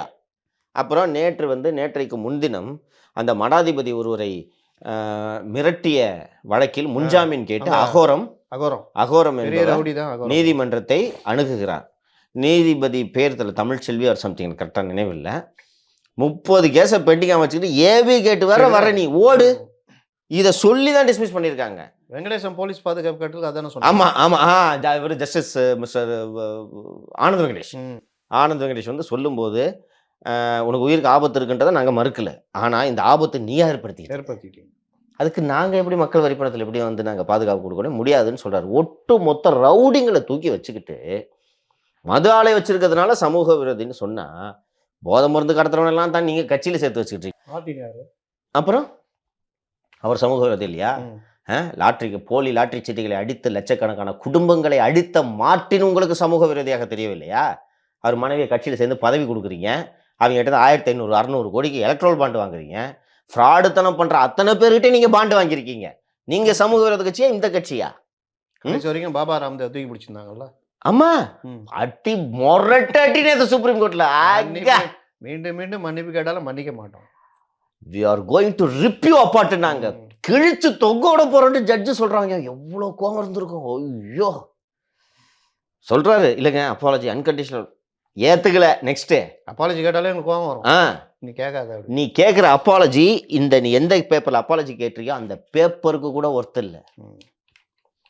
இப்படி பண்ணிட்டு இருக்கிறீங்க. அதை போய் அந்த அந்த அந்த அந்த ஃப்ராடு ஒரு கொரோனில்னு மருந்து கண்டுபிடிக்கிறான். மத்திய சுகாதாரத்துறை அமைச்சர் போயிட்டு அங்கே போய் அவன் கூட சேர்ந்துட்டு கொரோனில் அலோபதியில் கொரோனாக்கு ட்ரீட்மெண்ட்டே இல்லைன்னா உயிர் உலகம் பூரா ஜனங்க செத்துக்கிட்டு இருக்கும்போது இந்த ஃப்ராடு பையில மேடை ஏற்றுனீங்க நீங்கள். நீங்களாம் பேசலாமா? ஆனால் ஒரு வகையில் இப்படி பார்க்கணும் முத்தலீஃப். இப்போது இலகணேசன், திரு சிபி ராதாகிருஷ்ணன், நம்ம அக்கா பொன் ராதாகிருஷ்ணன். பொன் ராதாகிருஷ்ணன், நம்ம அக்கா திருமதி தமிழிசை, கூடவே இருக்கிற வானதி. வானதி, இவங்கெல்லாம் தலைவராக இருந்தால் ஓரளவுக்கு ரீசனபிளாக கட்சி வளர்ந்துரும். என்ன அது தமிழ்நாட்டுக்கு நல்லதே அல்ல. இவர்தான் வேண்டும். இப்போது உங்களுக்கு பாலிடிக்ஸில் தெரியும், 7 சீட்டு கொடுத்தப்போ எந்த தேர்தல் என்ற நினைவில் 11 என்ற நினைவில் எனக்கு வைகோவுக்கு ம். நான் அந்த தேர்தலை புறக்கணிக்கிறேன் 12 சீட்டு கொடுத்தாங்க. தேர்தலை புறக்கணிக்கிறேன் ஏதோ புறக்கணிக்கிறேன். ஒரு முடிவு எடுத்த போது அன்பு சகோதரர் வைகோ எங்க இருந்தாலும் நன்றாக இருக்கட்டும் இருக்கட்டும். அப்படின்னாங்க.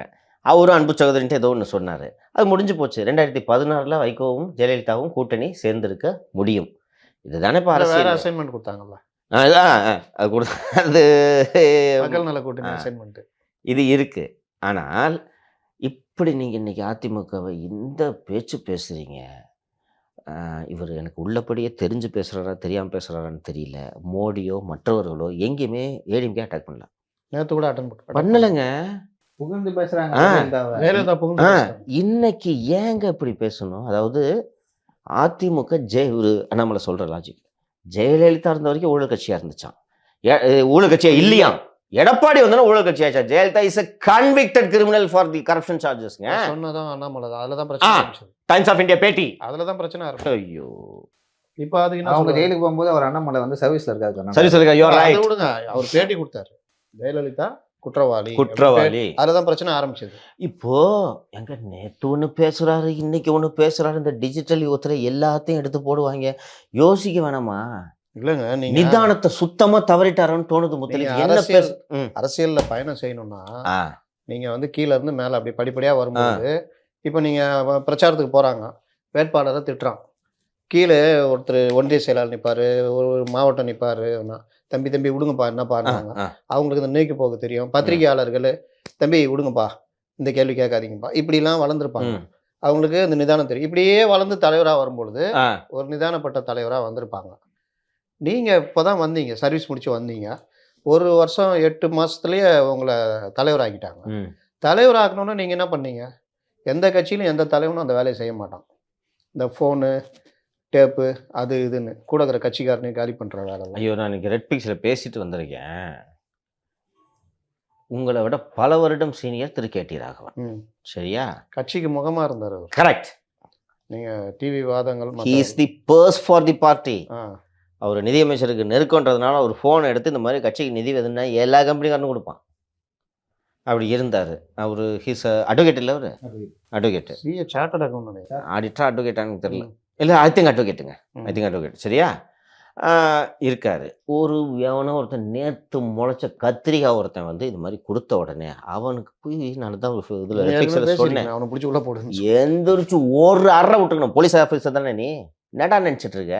ஆபாசப்படுத்த எனக்கு வந்து ஐடி விங் பதவி கொடுக்கலன்னா ஆபாசப்படுத்த வெளியிடுவேன்னு சொல்கிறேன். என்னடா நினச்சிருக்கேன்? ஒரு அறை விட்டு சாத்திரா கண்ட்ரோல் ரூம் ஃபோனை போடு, பேட்ரோலுக்கு வந்து தூக்கிட்டு போ, என்னன்னு விசாரி, ஃபோனை அப்படியே பிடுங்க, சீஸ் பண்ண முடிஞ்சா பதில் பேசினுக்கிறாரு. அந்தால இன்னைக்கு கேடி ராகவன் சும்மாவா இருப்பாரு? எல்லாம் சேர்ந்து தான் உங்களை கோயம்புத்தூரில் போட்டி போட வச்சது. அதான் சொல்கிறேன். அப்போ நீங்கள் பாஜகவுடைய வளர்ச்சியை தடுக்கிற வேலையெல்லாம் பண்ணீங்க. இன்னைக்கு திமுகக்குள்ளேயோ அதிமுகக்குள்ளேயோ உள்ளுக்குள்ள இருக்கிற தலைவர்களுடைய அந்தரங்கங்கள் எல்லாருக்கும் தெரியுமா தெரியாதா? எஸ் எல்லாரும் எல்லாரும் அவங்க போட்டு நோங்க கொடுத்தாங்க. There is a certain லைனுங்க. அந்த லைனை தாண்டக்கூடாது. பெரிய கருப்பன் மாட்டினார் ஞாபகம் இருக்குதா 2016ல். அதுக்கப்புறம் அவர் சட்டசபைக்கு வந்தார். எப்போ இருந்துச்சாலும் வாட்ஸ்அப் கிண்டல் பண்ணுவாங்க. ஆனாலும் அவருக்கு அமைச்சர் பதவி கொடுத்து இப்போ அழகு பார்த்துட்டு இருக்காரு நம்ம தலைவர். அப்போது இந்த மாதிரி விஷயங்கள் வந்து தனிப்பட்ட அந்தரங்க விஷயங்களை பொதுவெளியில் பெருசாக கொண்டு வர மாட்டாங்க. ஆனால் ஒரு அந்தரங்க விஷயத்தை வெளியிட்டு ஒரு தலைவரை காலி பண்ணி அதன் மூலம் கட்சிக்கும் ஒரு பின்னடைவை ஏற்படுத்துற வேலையை அந்த பீரியட்ல ஏங்க தினமலர்லாம் விசாக கமிட்டி அமைக்கணுன்ற லெவலுக்கு நாரி போச்சு. போச்சு. அதுக்கப்புறம் எல்முருகன் மற்றவங்க விஷயத்துலையும் இந்த விஷயங்கள்லாம் கசிய விட்டு பல்வேறு விஷயங்களை கொண்டு வந்து அதை பாஜகன்றதை ஒரு மாதிரி வேற மாதிரி பேச ஆரம்பிக்கிற அளவுக்கு பிரச்சனைகள்லாம் போய்கிட்டே இருந்தது. இதெல்லாம் கட்டுப்படுத்துகிற இடத்துல நீங்கள் இருக்கிறீங்க. இது எல்லாத்தையும் சரி பண்ணி மூத்த தலைவர்களை அரவணைச்சு கட்சியை இன்னும் ஒருங்கிணைப்படுத்தி நீங்கள் ஸ்தாபன ரீதியாக கொண்டு போகணும். ஸ்தாபனம்னு ஏன் சொல்கிறாங்க? கீழே வரைக்கும் அது பரவி இருந்தால் உங்களுக்கு இப்போ பூத் ஏஜென்ட்லேருந்து எந்த பிரச்சனையே இருக்காது. நீங்கள் திருப்பி நான் மட்டுமே இருக்கணும், நான் தான் இதாக இருக்கணும், இளைஞர்கள் மத்தியில் நான் நல்லா இருக்கணும்னா நீங்கள் பார்த்தீங்கன்னா இந்த ட்விட்டரு சமூக வலைதளங்களில் ஒரு வகையான செட்டு தெரியும். அதாவது வார்டன் அப்படின்றாங்கல்ல, அந்த மாதிரி மீடியானால அவன் வந்து திட்டுவான். ஏன் திட்டுறாலும் தெரியாது. மீடியா அப்படின்னா நீ துட்டு வாங்குவ, நீ திமுக அதெல்லாம் பேசுவான். அப்போ அவன் எதையுமே வந்து பார்க்க மாட்டான். இந்த மாதிரி செட்டுங்களை கவர் பண்ற மாதிரி இவரும் அதே வார்த்தைகளை பயன்படுத்துறது. அண்ணா 200 அடுத்த கேள்வி, அண்ணா 400 அண்ணா 600 அண்ணா 1000 அப்படின்னா நீங்க தலைவரா? தலைவருடைய தகுதினா தகுதி அறிந்து பேசினாதான் நீங்க தலைவரா இருக்க முடியும். எக்ஸாக்ட்லி. இதை விட்டுட்டு நீங்களும் அந்த அந்த ட்ரோல் மாதிரி ட்ரோல் மாதிரி எரிச்சல் படுறது, சண்டை போடுறது, மல்லுக்கு சக கட்சி தலைவர் வேறு கட்சியை சேர்ந்த தலைவர்கள் உங்க கூட எப்படி உட்கார்ந்து பேச்சுவார்த்தை நடத்துவாங்க? இப்படி பிஹேவ் பண்ண நம்பி எப்படி பேசுவாங்க? நம்பி 2 விஷயம் பேசுறாங்க. அது நீங்க பாத்தீங்கன்னா ஒரு இடத்துல மைக்ல இவர் வந்து பக்கத்துல இருக்கிறவன்ட்ட ரொம்ப கேவலமா பேசுறாரு. அப்பனும் அண்ணனும் தம்பியும் எனக்கு தெரியும் தனியா பேசல, சொன்னாரு. பிரஸ் மீட்ல மைக்க முடிச்சிட்டு எடுக்கறாங்க. சொன்னாருன்னு நினைக்கிறேன். இல்ல தெரியாம சொல்லிட்டாரு. முடிச்சிட்டு இல்ல மைக் இருக்குன்னு தெரிஞ்சுதாங்க பேசினாரு. கான்ஷியஸா டிராப் பண்ணாருங்க. அவரு மைக் இருக்கு எடுத்துக்கிட்டு இருக்காங்க. அப்போ இவர் பேசுறாரு. ஆனா மைக்கினா ஆஃப் பண்ணுவாங்கன்னு நினைச்சாரு. அந்த மைக் வழியா அது போயிடுச்சு. அது ஏன் நான் ஏன் சொல்ல வரேன்னா, இதே இது நாளைக்கு உங்களுக்கு திரும்பும்ல. கண்டிப்பா அந்த கேட்டவர் வந்து சம்மந்தப்பட்டவர்கிட்ட பேசுறதோ இல்லை வேற ஏதோ நடக்கும்ல. அதுவும் இல்லாம ஒரு தலைவருக்குரிய தகுதினா நீங்க மட்டும் தலைவராக இருந்தால் கட்சி வளராது. எல்லாரையும் அரவணைச்சிட்டு போனால் தான் கட்சி வளரும். அண்டு கோவையில் ஜெயிச்சிரும் கோவையில் அண்ணாமலை தான்ட்டு ஒரு இது கிரியேட் பண்ணுறதுனால கோவையில் போய்ட்டு ஃபுல்லாக சுற்றினேன். பல இடங்களில் பார்த்தேன். அண்ணாமலைக்கு கேம்பெயினுக்கு கோயம்புத்தூரில் ஆள் இல்லை, கட்சிக்காரங்களே இல்லை. 60% ஓட்டு வாங்கிட்டு ஏன்ப்பா அந்த மீதி 40 எதுக்கு விட்ற? 100ஐயும் வாங்கிக்க. எல்லாம் நிச்சயம் உருட்டு. அண்ணாமலைக்கு ஒவ்வொரு சட்டப்பேரவை தொகுதிகளுக்கும் 500 பேர் புதுக்கோட்டையிலிருந்து வந்திருக்கிறார்கள். அப்போ சொன்ன தொடக்கத்தில் இந்த பக்கம் துரைமுருகனுக்கு ஃபண்டிங்கு, திருச்சியில் கருப்பையாக்கு தம்பிக்கு ஃபண்டிங்கு, போய் ஜமாத்தில் பூரா கரிகாலம் ஓட்டு கட்டிட்டு இருக்காரு. நேற்று கரிகாலனும் சி விஜயபாஸ்கரும் இருக்கிற ஃபோட்டோ நேற்று பிரச்சாரத்து சமயத்தில் ஃபோட்டோ வெளியாக இருக்குது.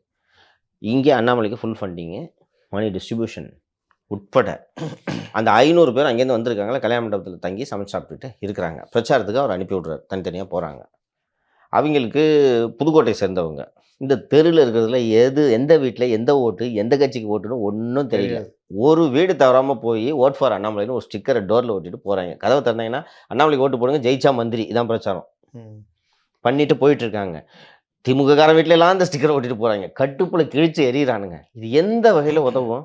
மீண்டும் மீண்டும் அவங்க கேட்குறாங்க, பூத் ஏஜென்ட் போட முடியுமா? நீ ரோட் ஷோ போடு, நடத்துவியா? பதிலாது.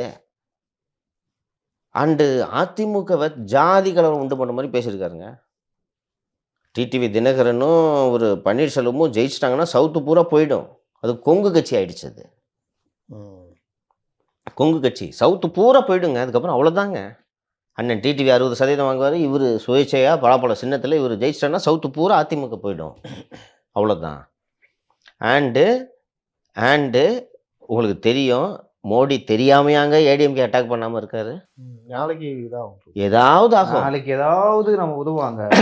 That is politics man, that is politics. சரி, இது ஒரு எலெக்ஷனு. தோத்தா யாராவது செத்து போயிட போகிறாங்களா? முத்தலி ஒன்றும் கிடையாது. இல்லை ஏன்பா அப்படி சண்டை போட்டுக்கணும்? இன்னைக்கு பண்ணுறவங்க நாளைக்கு கை கோத்துட்டு தெரியும். நம்மளே நம்ம தொடக்கத்தில் தேர்தல் ஆரம்பிக்கும் போதே சொல்லிட்டோம், இது ஒரு போட்டி. டிகே சிவகுமார் சொன்னாலே இட்ஸ் எ கேம், தேர்தல் திருவிழா. Better team wins. இந்தியா உலக கோப்பையில் கடைசி மேட்ச்சில் தானே தோத்துச்சு, எல்லா மேட்சும் ஜெயிச்சு ஃபைனல்ஸில் விட்டாங்க இல்லையா? இப்போ என்ன எல்லாம் செத்துட்டோமா? அது போலத்தான் இதையும் பார்க்க வேண்டும். சரிங்களா? அழகாக அதுக்கு விளையாடலாம், தான் சொல்றேன், ஃப்ரெண்ட்லியாக இவருக்கு இருக்கலாம். அந்த பக்குவம் இல்லைன்ற. இவரு அரசியல்வாதி இல்லை, தடித்த வார்த்தைகளை இன்னும் பயன்படுத்தி தன்னை அந்த போலீஸ் அதிகாரி அதேதான். அதான் பிரச்சனை. தடித்த வார்த்தைகளை பயன்படுத்துறதுக்கு இதில் என்ன இருக்கு? நீங்கள் இப்போ போன வாரம் வரைக்கும் கூட்டணியில் இருந்தீங்க, இருக்கிறவங்க அவங்க அண்ணனுக்கு இப்படி தான் சொல்லுவானுங்க, அங்கே ஜெயிக்கிறேன்ட்டு ஃப்ரெண்ட்லி அழகாக நடத்த முடியும்ல இது. அதுவும் கோயம்புத்தூர்காரு அவரு. ஆ அந்த பண்பாடான வார்த்தை அதிகம் வர்ற திட்டுறது கூட என்னங்க நீங்கள் இப்படி பண்ணி இப்படி தான் திட்டுறாங்க. அவங்க திட்டுறதே வந்து எப்படி சொல்றது, நம்மளுக்கு வந்து சுரீர்னு சார். ஆ ரொம்ப ஹாசான வேர்ட்லாம் போட்டு திட்ட மாட்டாங்க. அப்படியே என்னங்க சுரீர்னு. நீங்கள் அந்த அந்த தன்மைகள் இன்னும் அவருக்கு வரல. போலீஸ் இன்னொன்று ஐபிஎஸ்னா ஒரு கூட்டத்தை கோபமா இருக்கிற ஒரு கூட்டத்தை எப்படி கட்டுப்படுத்தணும், எவ்வளவு நிதானமாக நாம் இருக்கணும். நாம நிதானமா இருந்தா தான் அதை கட்டுப்படுத்தணும். ஆமா, நீங்க ஒரு பெரிய கூட்டம் இருக்கும்போது நீ எவ்வளவு பெரிய அதிகாரி இருந்தாலும் தப்பா லட்டை கட்டி தூக்கி வீசினா கொளுத்திட்டு போயிடுவானுங்க. ஓடினார்ல கூட்டம். செல்வ நாகரத்தின் ஓடினார், ஞாபகம் இருக்கா? வடிவேலு ஒரு படத்துல ஓடுவாங்க, அந்த சேவல் வேஷம் போட்டு ஒன்றும் ஓடுவாங்க. இல்லை, அதெல்லாம் அந்த மாதிரி திமிரு. செல்வநாகரத்தெல்லாம் ஓட விட்டதுல எனக்கு உள்ளபடியே சந்தோஷம். எனக்கு என்னன்னா, நாங்கள் 2 பேரும் கட்சியில் இருந்திருக்கோம்ல, பல ஊர்வலங்கள் பேரணிகளில் நாங்கள் கலந்துருக்கோம். இந்த பாரு, அந்த பெருமையோட சொல்லிக்குவாங்க கம்யூனிஸ்டில், எந்த அரசியல் கட்சியோட கூட்டம் ஊர்வலம் நடந்தாலும் டாஸ்மாக மூடிடுவாங்க. ஆமா, சிபிஎம் சிபிஐ இருந்துச்சுன்னா எந்த தொல்லையும் இல்லாமல் இருக்கும், இன்னும் காலியா இருக்கும். காலியாக இருக்கும். இன்னொன்று போய் எவனாவது கட்டிங் போட்டோன்னா சாவடிச்சிருவாங்க கட்சியில். அதை இந்த ஊர்வலத்தில் போகிற தோழர்கள் ஆசையாக இந்த ஃபேஸ்புக் இதெல்லாம் போடுறது, செல்ஃபி எடுத்துன்னு போகிறான்ப்பா, அவனை பிடிச்சி இப்படி தள்ளி அவன் ஏய் எதுக்கு என்ன உட்டுக்கட்டை தப்பு எடுத்து கொடுப்பாரு, உட்டுக்கட்டை எடுத்து கொடுத்து அடிப்பாரு. ஒரு போய் அடிச்சவன தான் திருப்பி ஓட விட்டாங்க, ஷூலாம் பிஞ்சு போச்சு. அப்போதான் கேபி வர்றாருன்னு நினைக்கிறேன். தானா தெருல கண்டன கூட்டம் நடக்குது. ஒரு இந்த செல்வ நாட்டுக்கு சொல்லிக்கிறேன், கம்யூனிஸ்ட் தொண்டர்கள் இந்த அடக்குமுறைக்கெல்லாம் அஞ்ச மாட்டாங்க, ஓட விட்டுருவோன்னாரு. இது மாதிரி நீ இங்கே வந்து இது காட்டலாமா? வயசில் மூத்தவங்களை, இந்த கமலாலய மேனேஜர் தான் நினைக்கிறேன், தலையில கட்டி விட்டு அடிப்பேன், தொங்க விடுவேன். நான் வேலையை விட்டு போயிட்டான். அவ்வளோதான், வேற என்ன செய்வோம்? ஏன்னா வாகனத்துலேருந்து கூச்சு வந்துட்டீங்களா நீங்கள்? இன்னைக்கு இவ்வளவு நாள் இருந்தது உங்களுக்கு மோடி ஆதரவு, இன்னைக்கு அதுவும் போச்சு. எழுதி வச்சுக்க தம்பி, ரிசல்ட் வந்த அன்று அண்ணாமலை தன் ஐபிஎஸ் பதவியை ராஜினாமா செய்ததை நினைத்து வருந்துவார். அவருக்கு தெரியும். போய் இப்போ எலெக்ஷன்லாம் பார்க்கும்போதும் தெரியுது, விளையாட்டு கிடையாது முத்தலீஃப் எலெக்ஷனு. ஐயோ அப்போ எவ்வளோ வேலை, எவ்வளோ வேலை, எளிது கிடையாது. நீ கட்சியில் உட்கட்டமைப்பு ரூட்டு வரைக்கும் கட்சியை நீ உருவாக்கலைன்னா ஜெயிக்கவே முடியாது. வெறுமனே பேச்சு சமூக வலைதளமோ கூட வராது. அதனாலதான் நீங்க வந்து இவங்க எல்லாமே அடிப்படுறது. அது தமிழ்நாட்டில் எடுப்படாது சார், எடுபடாது, எங்கேயுமே அடிப்படாதுங்க. எதுக்குப்பா பூத் ஏஜென்ட்டுக்கு கூட்டம்னு நடத்துறது? இவருக்கு 1200 ஓட்டுன்னா கேட்டா சொல்லணும். இந்த அண்ணன் இது அது ஒரு டிஎம்கே பரம்பரை திமுக அது செட் ஆகுதுன்னு யாரு பேச்சு முத்து அண்ணன், பேச்சு முத்து நம்மால் விட்டுருங்க, ஒன்றும் பிரச்சனை இல்லை, ஒரு சப்போர்ட்டர் தானே இப்படின்னு பார்த்துட்டு திமுகன்ட்டு கேட்டா, அண்ணே இந்த தெருவில் 8 வீடுக்கு 1000 ரூபா போயிருக்கு, ஒரு 12 வீட்டுக்கு 1000 ரூபா போகலன்னு 2 கட்சிக்காரன்னு சொல்லுவான். ஏடிஎம்கேக்காரன் அந்த 1000 போகாத வீட்டை போய் அட்டாக் பண்ணுவான், பார்த்தீங்களா உங்களுக்கு வரலன்னு. டிஎம்கேக்காரன் தளபதி கொடுத்துருக்காரு பாருங்க உரிமை தொகை கொடுங்கன்னுவான். இப்படி சொல்ல நான் இதை விட்டுருங்க, பிரதமரோட ஸ்கீமை போய் சொல்றதுக்கு உங்களுக்கு யார் இருக்கா? ஆள் இல்லாம தானே பண்ணி புதுக்கோட்டையில இம்போர்ட் பண்ணியிருக்க. இன்னைக்கு தேர்தல் வேலைகளை பார்க்கறதுக்கு ஒவ்வொரு கட்சிக்கும் ஒரு தளபதிகள் இருப்பார்கள், பார்ப்பார்கள். நீ உங்க அக்கா வீட்டுக்கார ஸ்பின்டெக் சிவகுமார் தானே இன்னைக்கு உன் எலெக்ஷன் மேனேஜரு. வெளியில இருந்து யாரும் கிடையாது, கட்சிக்காரங்க யாரும் கிடையாது. ஸ்பின்டெக் சிவகுமார் அவர் தான் கேம்பெயினை பார்த்துக்கிறாரு. நார்மலாக இப்போ நான் போனேன், எல்லா இடத்துக்கும் போனேன் இல்லை, வேட்பாளர் ஒருத்தர் இருக்காரு, ஒவ்வொரு தொகுதிக்கும் வேலுமணி ஒரு பொறுப்பாளர், தங்கமணி ஒரு பொறுப்பாளர், ஒரு எம்ஆர் விஜயபாஸ்கர் ஒரு பொறுப்பாளர் கரூருக்கு. அதாவது என்னென்னா இந்த கட்சி எப்படி இதுன்னு சொல்கிறேன். முத்தலீஃப் பொறுப்பில் 2 தொகுதி, நல்லதுனாலதான் கெட்டதுனாலதான் முத்தலீஃப் தான் பொறுப்பு. உங்களுக்கு யார் இருக்கா உங்கள் கட்சிக்கு பொறுப்பாளர்? வா, ஸ்டேட் வைடு இல்லை. ஆமாயா, நீ தமாசு உள்ள உண்மை எங்க காணும்? இங்கேயுமே காணும். இல்லை, அது பம்பரமாக சுற்றுப்பயணம் செய்து பம்பரமா சுத்தினா கூட தெரியும்ல சுத்துறாருன்னு, தீவிர பிரச்சாரத்தில் இருக்காரு. இல்லை அவர் இந்த 4 கோடி போட்டு கொடுத்ததுலேருந்து அதுக்கப்புறம் எங்கேயும் பிஸியாக இருக்காரு. கட்சியில் பேசிக்கிறாங்க, நம்மளால் இதை வெரிஃபை பண்ண முடியாது, இதுக்கு ரீசன் அமர் பிரசாத் ரெட்டி என்ற பேச்சு கட்சியில் அடிபடுகிறது. அதுவே பண்ணக்கூடாதுல்லங்க, சொந்த கட்சிக்குள்ள. என்ன பேசுறீங்க நீங்க? எப்படி பண்ணலாம்? ஒருத்தருக்கு 1000 இது இருக்கிறாங்க, சண்டை போட்டுக்கலாம், அது வேற. என்னையா என்னன்னா அவர் ஜெயிப்பாரு, அவர் ஜெயிச்சாருன்னா மாநில தலைவர், அமைச்சர், அந்த இதெல்லாம் ஓட்டணும்னா இதை தான் நான் சொல்கிறேன். கேடி ராகவனுக்கு என்ன நடந்ததோ ஆ அதுதான் நயினாருக்கும் நடக்கிறது. யாழ் செட்டென்ற ரொம்ப அழகாக சொன்னீங்க முத்தலிஃப். கேடி ராகவன்லாம் அசட்டுங்க கட்சிக்கு. சொன்னது மாதிரி உங்கள் நிதியமைச்சர் அவர்கள் ரெகுலராக அவங்ககிட்ட திரு ராகவன் அவர்கிட்ட பேசுவாங்க. He can pick up the phone. Raghavan சொன்னாருன்னா யூ கேன் அரேஞ்ச் ஃபண்ட்ஸு. நீங்கள் இன்றைக்கி கரிகாலன்ட்டம்மா வாங்க வேண்டிய நிலைமை இருக்காதுல்ல உங்களுக்கு. அண்ட் ரீசெண்டாக இது அன்கன்ஃபர்ம்டு இன்ஃபர்மேஷனு அண்ட் பெரிய அளவில் கேஷ் மூவ் பண்ண முடியலன்னு சொல்லிட்டு மணல் குரூப்பு ஒரு 30 கோடிக்கு ப்ராப்பர்ட்டியை கடந்த 10 நாட்களுக்குள் விற்று ஒயிட்லேயே அண்ணாமலைக்கு 30 கோடி தருவதாக இருக்கிறார்கள் என்றும் ஒரு தகவல். கட்சியும் கொடுத்து விட்ருக்கு, எல்லாருக்கும் கட்சியும் ஒரு பணம் கொடுத்து விட்ருக்கு. பட் அண்ணாமலை ரொம்ப கீனாக அரவக்குறிச்சியில் பணம் கொடுத்தாரா இல்லைங்க ஓட்டருக்கு? கொடுத்தாரா இல்லை அண்ணாமலை? கொடுத்தாரு. இங்கேயும் அருந்ததி என மக்களுக்கு, ஏழை மக்களுக்கு அந்த சைடு பணம் கொடுக்கணும்ட்டு அண்ணாமலை நிச்சயமாக தீவிரமாக வென்று கொண்டிருக்கிறார். இதற்காக மணல் குரூப்பை சேர்ந்த ஒரு 4 பேர் நியமிக்கப்பட்டிருக்கிறார்கள். அந்த 4 பேரையும் இப்போ பேரோட பேர் ஃபோன் நம்பரோடு எடுத்து தேர்தல் ஆணையத்தில் கொடுத்துட்டேன். எப்படி கொடுக்குறீங்கன்னு நீங்கள் பார்ப்போம். இதை ₹1 கூட கொடுக்காம தானே நீங்கள் செலவு பண்ணாம தானே தேர்தலில் ஜெயிக்க போகிறீங்க. 50 பைசாங்கன்னா 50 பைசா இல்லாமல் ஜெயிச்சு. ஒரு இடத்துல சாப்பிட்டுட்டு உங்க பிறந்த வருஷம் என்னன்னு கேட்டால் 1963 ஆன்லைனில் பே பண்ணுறாரு. இவங்க அதிகபட்சமாக ஒரு 300 400 சாப்பிட்ருப்பாங்க. இட்லி தான், சைவம் தான். இது இது வராதா பணம் கொடுக்கறதுன்னு? இல்லை வரும். 300 சாப்பிட்டு எதுக்கு 1000 ப்ளே பண்ணுறேன்? அதுதான் வீடியோலாம் எடுத்துட்டு இருக்காங்க. அதுக்கும் வீடியோ தேவை, அதுக்கெல்லாம் தேவை, பத்திரிகைகள் தேவை எல்லாம். ஆனால் அவங்க பிறந்த வருஷம் சொல்லுங்கண்ணா அப்படின்ட்டு, இல்லை கேஷாக ஆன்லைனில் தான் நான் இது பண்ணுவேன் அப்படின்ட்டு அவங்க உடனே வானதி சொல்கிறாங்க. அந்த அந்த பணம் பரிமாற்றத்தில் யூபிஐ அந்த இது டிஜிட்டல் இந்தியா அது காங்கிரஸ் கொண்டு வந்தது. அதுக்கப்புறம் தான் இவங்க அதை அப்படியே இது டெவலப் ஆகுது. மற்ற விஷயங்கள் இந்த அடிப்படை கூட தெரியாமல் பேசிக்கிட்டு இருக்கிறாங்க. இதெல்லாம் தேர்தல் இதில் வராது. அதே மாதிரி இவங்க தமிழிசை கூழ் குடிச்சிட்டு 500 கொடுக்குறாங்க, அந்த இதில் அனுப்புகிறாங்க. ஆரத்தி எடுத்து கொடுத்தா மட்டும் பெருசாக போடுறாங்கல்ல. கேஸை போட்டு விட்டாங்கல்ல, ஓபிஎஸ் மேலே கேஸ் போட்டிருக்கு. இன்னொருத்தர் யாரோ ஒருத்தர் கொடுக்கும்போது கேஸ் போட்டு எனக்கு ஓபிஎஸ் ஏதோ ஒரு திரு பழனிசாமி அவர்கள் ஒரு வேட்பாளர் கூட ஏதோ போகும்போது ஒரு வேட்பாளர் கையில் சேலம் வேட்பாளர் சின்ன பையன் புரியல என்ன இது ஆரத்திக்கு ஒரு சின்ன பையன். எனக்கு அது அதெல்லாம் எலெக்ஷன் சிக்கலா வரும்ன்றது எனக்கு தெரியாது. தட்டி விட்டு ஒரு முறைப்பாங்க, அதுக்கப்புறம் அதாகும். அதுதானே இது. அப்போ அந்த மாதிரி நீங்கள் வீட்டில் கொடுத்துட்டு இருக்கிறீங்க. சரி, இந்த ஒரு 15 நாள் ஆச்சாப்பா கேம்பெயின் தொடங்கி? இந்த 15 நாள் ஆச்சு.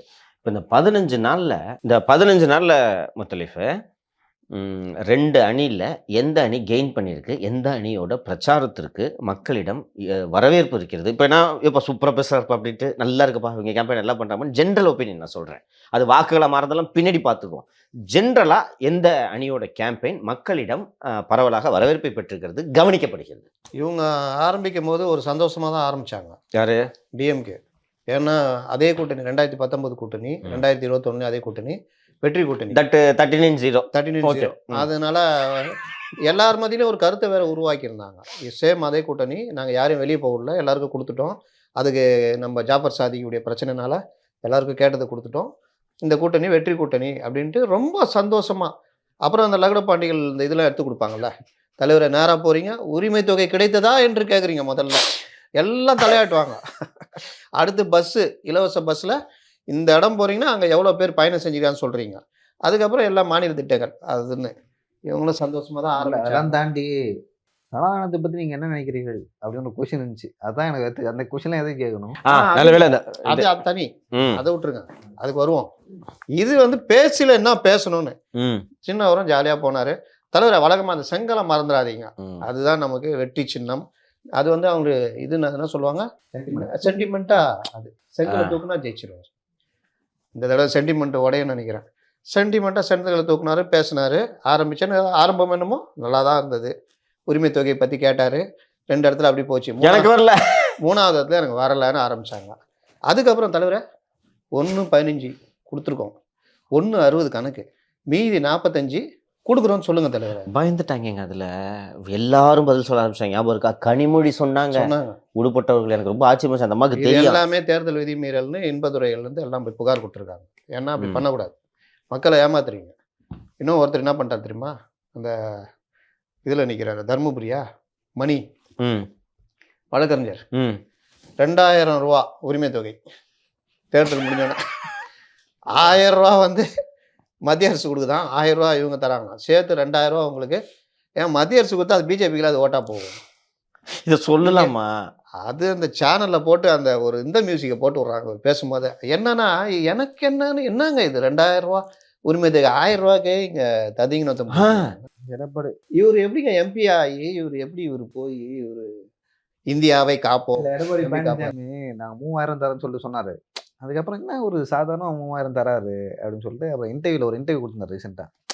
நான் எல்லாருக்கும் சொல்லுங்க, ஏழைக்குங்க, ஏழைக்கு 3000 கொடுக்கூடாதா? அதெல்லாம் கூட மாட்டிக்குவீங்க. ஏழைக்கு துட்டு 3000 கொடுத்தாலே கொடுக்கூடாதா? மாட்டிக்குவீங்க. நாங்க எல்லாத்துக்கும் கொடுக்கணும்னு சொல்லவே இல்லைங்க. 3000 கொடுக்குறேன், ஏழை, எல்லாரும் தான் கொடுக்குறேன். எல்லாரும் தான் ஏழை. துட்டு ம். கிடைக்காதவன் ஏழை தான். ம். கிடைக்கலன்னுவான். அப்புறம் உரிமை தொகை பிரச்சனை. அதுக்கப்புறம் என்ன ஆயிடுச்சு? இவர் வாயை திறந்தாலே உரிமை தொகை அப்படின்ட்டாங்க. தரம் எல்லாம் இது ஒண்ணு. அடுத்த கூட்டத்தில் இன்னொன்னு உரிமை தொகை. அம்மா இப்பதாம்மா பேச ஆரம்பிச்சிருக்கேன். ஏன்னா எல்லாரும் பதில் சொன்னாங்க. தென்னரசு பதில் சொன்னாரு, கனிமொழி பதில் சொன்னாங்க. அது சிக்கலாயிடுச்சுன்னு தெரிஞ்சது. இப்ப பேசுறது இல்ல உரிமை தொகை. யாரும் பேசல. அப்படியாப்பா? ஸ்டாப் பண்ணிட்டாங்க. பேசுறது இல்லையாப்பா? பேசல. உரிமை தொகை பத்தி வாயை திறக்க நல்ல டிஃபரன்ஸ் தெரியுதுப்பா. பேச வாய் திறக்கிறதுல இது ஒண்ணு. நெகட்டிவ் ஆயிடுச்சு. சு வெங்கடேசன் போன கூட்டத்துல கேட்டாங்க. ஆமா, கரெக்ட்டுங்களா? எல்லா இடத்துலயும் கேட்க ஆரம்பிச்சிட்டாங்க. ரெண்டாவது எப்ப பேசணும் முத்தலீஃப் நாம இது தலைவலி உங்களுக்கு ஞாபகம் இருக்கா? 6 மாசம் முன்னாடி ஆ. நீங்க எங்க போனாலும் பெண்களுக்கு அதாங்க பிரச்சனை. 1000 ரூபாய் அவளுக்கு கிடைச்சிருக்குது, எனக்கு கிடைக்கல. அவ்வளவுதான். அவ்வளவுதான். உலகம் வேற எந்த உலகமும் கிடையாது. தாண்டி 1000 ரூபாய் கிடைச்சிருக்குது. பக்கத்து வீட்டுக்காரி 1000 ரூபாய் வாங்குறா, அவன் நல்லா இருக்கிறா, அவளுக்கு 1000 ரூபாய் கிடைக்கும். அதை கூட ஒரு அம்மா பேசிச்சு. அவள இது போட்டுக்கா, தாலி போட்டுக்கா, அது போட்டுக்கா, அவளும் 1000 ரூபாய். எனக்கு ஒண்ணுமே இல்லை, நான் 4 பிள்ளைய வச்சு கஷ்டப்பட்டுக்கிறேன், எனக்கு 1000 ரூபாய் வரல, என்ன நியாயம் அப்படின்னு. அப்போ இவருக்கு அந்த பிரச்சனை. அது தாண்டி சார் இப்போ வந்து இல்லத்தரசிகளுக்கு ஒரு ரேஷன் கார்டுக்கு அப்படின்னு தான் கொடுத்துருக்காங்க. இங்க வந்து ஒரு கோடி பேருக்கு வந்து இன்னுமே கொடுக்கல. அந்த 1 கோடி பேரோட வீட்டில் எத்தனை ரேஷன் கார்டு இருக்கு, அவங்க வீட்டில் எத்தனை பெண்கள் இருப்பாங்க, எத்தனை ஓட்டுகள் இருக்கும் அப்படின்னு சொல்லிட்டு அவங்க பார்க்கல. ஆக்சுவலாக கொடுத்தவங்களுக்கு மட்டும் நம்ம 1 கோடி பேருக்கு கொடுத்துட்டோம். அந்த ஓட்டு அப்படியே வந்து பார்க்குறாங்க. இப்போ கொடுத்த வீட்லயே வந்து டிஎம்கேக்கு எல்லாம் ஓட்டு போடுவாங்கன்னா கிடையாது. அது நீங்க உறுதியா சொல்ல முடியாது. உறுதியா சொல்ல 1 கோடி பேர் வாங்கின 1 கோடியும் திமுக வாக்குகள்னு நீங்க சொல்ல முடியாது. ஆனா அது நம்ம சர்வேல ரிஃப்ளெக்ட் ஆச்சு. ஆமா, ஆனா வாங்கிட்டு நாம் தமிழர் மற்ற கட்சிகளுக்கு போடுபவர்களும் இருக்கிறார்கள். அந்த மாதிரி கொடுக்காதவங்க கண்டிப்பா போட ஆனா மாட்டாங்க. நிச்சயமா திமுக போட மாட்டாங்க. திமுக போட மாட்டாங்க. வீட்லயும் வந்து சொல்லுவாங்க, கேன்வாஸ் பண்ணுவாங்க, நம்மளுக்கு கொடுக்கல, பக்கத்து வீட்டுல கொடுத்துருக்காங்க. அந்த ஓட்டும் வந்து டிஎம்கேக்கு போகாது. இது ஒரு பிரச்சனை. இன்னொரு பிரச்சனை, இவங்க பிரச்சாரத்துல மத்திய அரசை எதிர்த்து கேள்வி கேட்கறது, பேசுறதுன்றதை விட்டுட்டு எடப்பாடி பழனிசாமியை தாக்குவது, தனிப்பட்ட பர்சனல் அட்டாக் பண்றதுன்றது போய் இவர் போட்டோ காமிக்க ஆரம்பிச்ச உடனே இவர் போட்டோ காமிக்கதே இப்போ விட்டாரு. ஏன்னா ப்ராப்பர்ட்டி காமெடி மாறிட்டாரு. அது மட்டும் லைட்டா காமிச்சிட்டு இருக்காங்க மற்ற போட்டோன்னு. ஆனா அவரு 4 போட்டோ காமிக்கிறாரு ஒவ்வொரு கூட்டத்திலயுமே. முந்தா நாள் கூட ஒரு கூட்டத்துல இதே ஜாபர் சாதிக்கு போட்டோ 3 போட்டோ, அந்த ரைடு அன்னைக்கு நடந்துச்சு இல்லை, அதனால மறுபடியும் எடுத்து காமிக்கிறாரு, பேசுறாரு. எல்இடி ஸ்கிரீன்ல பழைய பேசுனதெல்லாம் எடுத்து போட்டு காமிச்சு பண்றாரு. ஒருத்தர் என் கறவை மாடை காணணும்னா, ராமசாமி உங்க கணவரை காணன்னு சொல்றீங்க, கண்டுபிடிச்சி தர. இன்னொன்னு பார்த்தேன், எனக்கு உண்மையிலேயே வருத்தமா இருந்துச்சுங்க. இவருக்கு என்னதான் பண்ணிருக்காரு, பதனி குடிக்கும்போது சக்கரை போட்டிருக்கான்னு கேட்குறாருப்பா. பார்த்தீங்களா பழைய வீடியோ? இது மாதிரி எல்இடியில் போட்ட வீடியோ. முன்னெல்லாம் ரோட்ல பதனி விற்பாங்க, வெள்ளம் தண்ணி பார்த்துருக்கீங்களா? அது குடிச்சிருப்பாரு. அந்த யாபத்துல இதுல போய் இதெல்லாம் கரெக்டா கொஞ்சம் கசகம் தெரியும்ல, சுண்ணாம்பு போட்டாதான் துவர்ப்பு வரும், அப்புறமா இனிக்கும். ஆமா ஆமா ஆமா, அது நல்லா இருக்கும். அது நல்லா இருக்கும். அதை பாருப்பா எப்படி இருக்கு. சக்கரை போட்டுறீங்களா தெரியலப்பா அவருக்கு. இல்லைன்னா எந்த மனுஷனும் கான்கிரீட் போட்ட வயலெல்லாம் நடக்க மாட்டான்ப்பா. ஏன்பா உனக்கும் தெரியும், நீ கள்ளக்குறிச்சி, எங்க ஊர்ல எல்லாம் செரு போட்ட வயலெல்லாம் துட்டு வாங்க போறீங்க கையில எடுத்துக்கிட்டு. ஆமாம் பாஸ், செருப்பு போட்டான்னு தம்பி தம்பி தம்பி செருப்பு கேட்டா அப்படின்னு வரங்க. சித்தப்பாலாம் தம்பி தம்பி செருப்பு கேட்டுட்டாங்கடா அப்படின்னு வர. அப்படி பார்க்குறாங்க. காலங்காலமாக தொடர்வது. கரும்பு காட்டுக்குள்ள இதை போட்டுட்டு இருந்தாலும் அதை தான் வச்சு அடிக்கிறார் எடப்பாடி. நான் விவசாயி, எனக்கு தெரியும். சொன்னா போங்க, எள்ளுக்கும் கொள்ளுக்கும் தெரியுமா? நான் சொல்றேன், ஒரு தானியத்தை காட்டுறேன். சரி, இப்போ இந்த பக்கம் திமுக வந்து பார்க்குறோம். இதுக்கு எஃபெக்ட் என்ன ஏடிஎம்கேவோட கேம்பெயினுக்கு? ஏடிஎம்கே முதல்ல ஆரம்பிக்கும் போது கூட்டணி அமையல, பல பிரச்சனைகள். இன்னொன்று பாஜக அதிமுக கள்ள உறவு லைட்டாக ஆரம்பித்தாங்க. அதுக்கப்புறம் இவருக்கு கண்டென்ட் கொடுத்ததே உதயநிதி தான். நான் செங்கலை காட்டுறாரு, எங்கே போனாலும் அதே மாதிரி பேசுகிறாரு, ஒரே மாதிரி பேசுகிறாருன்னொன்னே நான் செங்கலை காட்டுறேன், நீங்கள் என்ன காட்டுறீங்கன்னு கேட்க ஆரம்பித்தோன்னா அவருக்கு ரொம்ப ஜாலியாகிடுச்சு. செங்கலை என்ன வாய் திறந்தால் பல்ல தான் காட்டுவாங்க, வேறு என்ன காட்டுவாங்க அப்படின்ட்டு. இது போக போக போக அவர் இன்னொரு விஷயம் என்னென்னா, ஒவ்வொரு இடத்துலையும் வேறு வேறு சப்ஜெக்ட் தான் பேசுகிறாரு. ஒரு இடத்துல கேம்பெயின் முத்தலி புதுசா இருக்கணும். இல்லைன்னா நான் ஏன் பார்க்கணும்? நியூஸை போடுங்க சொல்லிருப்பா, நம்ம பார்க்க மாட்டோம். ஏன் நியூஸ் ரேட்டிங் ஏறுது டிஆர்பி? இன்னைக்கு தாலிக்கு தங்கம் பேசுனா நாளைக்கு வந்து விவசாயிகள் கடன் பற்றி பேசுகிறாரு. இன்னொரு இடத்துல போனால் லேப்டாப் பற்றி பேசுகிறாரு. கறவை மாடு கொடுப்போன்ட்டாரு. லேப்டாப்பு கொடுப்போம், கவலைப்படாதீங்க, 3 வருஷம் கொடுக்காம விட்டாங்க, நான் தர்றேன்றாரு. இன்னொரு இடத்துல கறவை மாடு பற்றி பேசுகிறாரு. இது எல்லாம் இன்னொன்று இவங்க விளம்பரமாக வேறு மாதிரி போயிடுச்சு. என்னக்கா கல்யாணத்துக்கு வரலையா, எங்கடி நகைலாம் எல்லாத்தையும் கொண்டு போய் அடகு வச்சுக்கோங்க. ஏங்க்கா, அதான் சொன்னாங்களே 1 லட்ச ரூபா கிடைக்கும் தகை கடன் தள்ளுபடின்னு, அதை நம்பி வச்சு எல்லாம் செலவழிச்சிட்டோம். இப்போ எதுவும் கேட்டால் புது புது கதையாக சொல்கிறேன். நான் அந்த நீட்டுக்கு ஒரு தம்பி அந்த ரகசியத்தை சொல்லு தம்பி. இல்ல திட்டுவார் ஒரு ஆள், ஒரு பையனை இடவு கொடுத்துட்டு ஒருத்தர் பட்டெல்லாம் போட்டு பாவிகளா என் பையனை பாரு, ஒருத்தர் செங்கல் தூக்கிட்டு வருவாரு. அது ரொம்ப நல்லா கொண்டு நல்லா போகிறாங்க, இருக்குங்க. 2 சைடுமே நல்லா கொண்டு போகிறாங்க. இதில் வருத்தத்தோட பதிவு செய்ய வேண்டிய ஒரு விஷயம், உரிமை தொகைக்கான ஒரு விளம்பரம். அந்த விளம்பரத்தில் ஒரு கந்து வட்டிக்காரர் வீட்டுக்காரர் வந்து காசு கேட்பார். அவர் ஆனால் கொடுத்துட்றேன்னா ஒரு 2 மாதத்தில், நீ எப்படா கொடுப்ப, வேலை வெட்டிக்கு எது இல்லாமல் அப்படி இப்படின்னு அவர் பேசுவார். நீ கொடுக்க மாட்ட, தங்கச்சி கொடுக்கும் அப்படின்னு ஒரு மாதிரி பார்ப்பார். அந்த மாதிரி பாத்திரம் தள்ளிக்கிட்டு இருக்கோம். இவன் இப்படி பேசினோன்னே துணியெல்லாம் இழுத்து விட்டு நேராக எந்திரிச்சு வந்து எவ்வளோ கொடுக்கணும், 4000 ரூபா கொடுக்கணும்மா அப்படின்னு வீட்டுக்காரர் சொல்லுவார். நான் அப்போ வட்டி அப்படின்வார். அப்புறம் இவன் நேராக உள்ளே போய் 5000 ரூபா இந்த அப்படி 5000 ரூபா கொடுத்துரு அவர்கிட்ட அப்படின்னு கந்து வட்டிக்கார்ட்ட கொடுத்துருவாங்க. போ அப்படின்னா இவன் இது போனோம்னா அப்படியே பார்த்துட்டு போவோம். போ இது எங்கள் காலம் அப்படின்னு சொல்ல அந்த அம்மா சொல்லும். இவர்கிட்ட பொண்டாட்டிட்ட கேட்பார் இவர், எப்படிம்மா காசு வந்தது, நம்ம முதல்வர் மகளிர் உரிமத்தை கொடுத்தாங்களா, அதில் சீட்டு போட்டு வந்த காசு அப்படின்னு சொல்லுவார். No comments. இதில் என்னன்னா, நீங்கள் இந்த காசு இல்லைன்னா இந்த நிலமை அப்படின்றது ஏன் அப்படி பண்ணுறீங்கன்னு கேட்குறேன். நீங்கள் வந்து ஒரு உயிருக்கு போராடுறாங்க, காசு இல்லைம்மா தடுமாறிட்டு இருப்ப, இந்தாங்க 5000 ரூபா வச்சுங்க. எப்படிம்மா கிடைச்சிது, இந்த மாதிரி முதல்வர் இதில் கிடைச்சது, சீட்டு போட்டு சேர்த்தேன், ஏதாவது சொல்லிட்டு போங்க. இல்லை வழக்கமாக சொல்கிறீங்களே, அமெரிக்காவுக்கு பிள்ளைய படிக்க அனுப்பணும்னு நினச்சிருந்தேன், முதல்ல ஒரு 1000 ரூபா கொடுத்தோம்னா அது வந்து வேணாம், நீ எதுக்கு அமெரிக்காவில் போயிட்டு அங்கெல்லாம் போய் படிச்சுக்கிட்டு 1000 ரூபா வச்சுக்கிட்டு பொழப்ப போட்டு. ஆனால் இதை மாதிரி எண்ணம் சிந்தனைலாம் வந்து விளம்பரத்தில் வருதுன்னா அது எப்படி? இது ஏற்கனவே பலன்னு இருக்கீங்களா, பேரண்ட் லெவலியா 1000 ரூபா வந்துச்சா உரிமை தொகை அப்படின்னு கேட்டது. இன்னும் ஒரு படி மேலே போய் துரைமுருகன் சமீபத்தில் இப்போ இங்கே தென்சென்னையில் பேசினார்னு நினைக்கிறேன், பக்கத்தில் தமிழச்சிலாம் உட்காந்துருக்காங்க. இந்த மாதிரி காலை உணவு போட்டோம், மதிய உணவு ஏற்கனவே இருக்குது, தம்பி அண்ணா நைட்டு எதுவும் போட்டலாமாண்ணே அப்படின்னு கேட்டான் முதல்வர். தம்பி அதெல்லாம் பண்ணாத என்ன, இந்த மாதிரிலாம் இது பண்ணிவிட்டு 3 வேளை இது பண்ணால் அவன் குட்டியாக போட்டு தள்ளுவான்.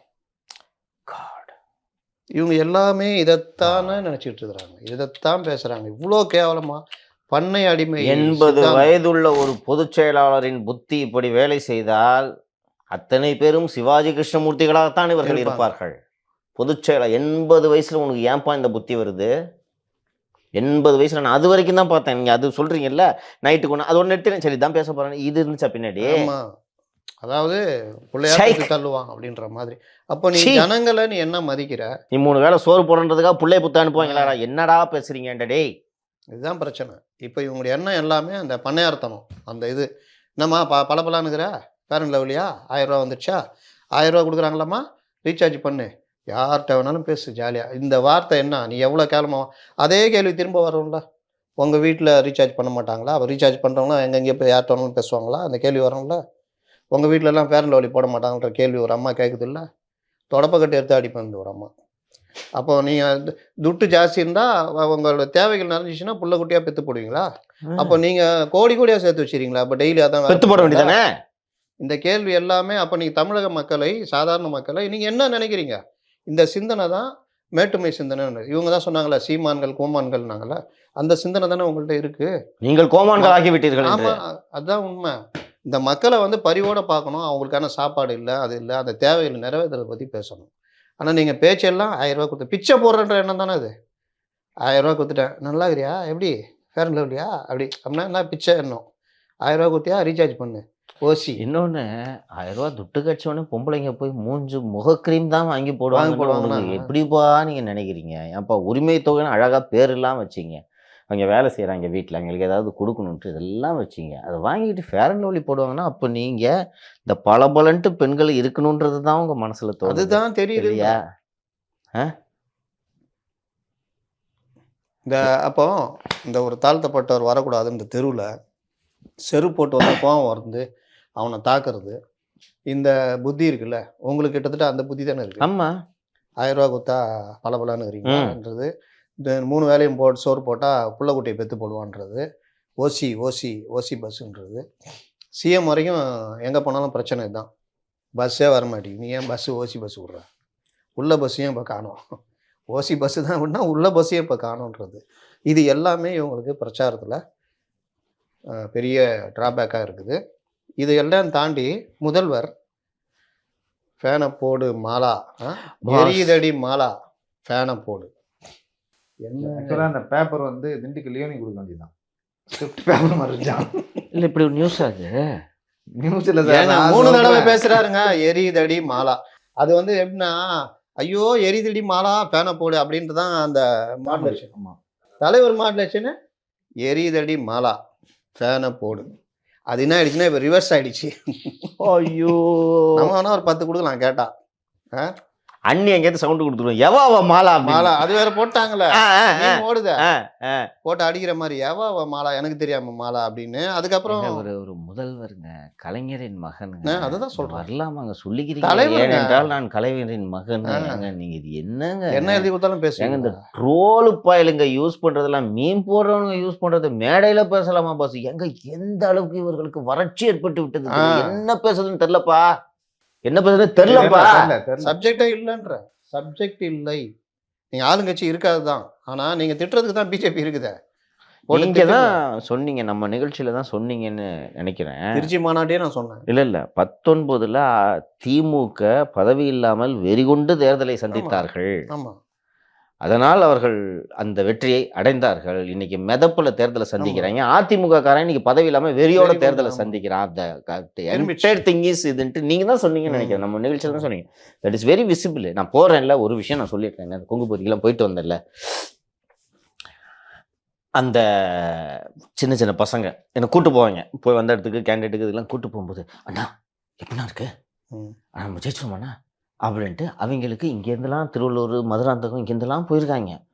அவங்களுக்கு நம்ம கட்சி நம்ம வேலை செய்யணும், துட்டு கொடுத்தா தான் போவேன், இது பண்ணால் தான் போவேன், அதெல்லாம் சொந்த காசு டீசலை போட்டுட்டு வண்டி எடுத்துகிட்டு போயிருக்கான்.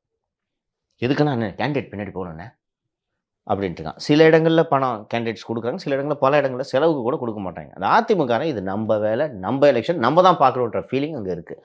ஒரு மூத்த தலைவர்கிட்ட பேசிகிட்டு இருக்கும்போது சொன்னார், செயல் வீரர்கள் கூட்டத்தில் ஒரே விஷயம் தானே சொன்னேன், இந்த தேர்தல் எதுக்குன்னு கேட்ட உடனே மோடி ஈடிட்டு ஒருத்தர் சொன்னாங்க, சார் அம்மா கட்சியை காப்பாற்றுறதுக்கு தான் இந்த தேர்தல்.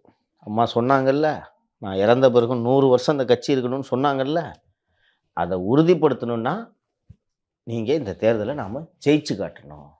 ரெட்டலை இருக்காது, கட்சி இருக்காது, திமுக அழிச்சிடும் நம்மளை சொன்ன. உற்சாகமாயிட்டாங்க சார் தொண்டர்கள்.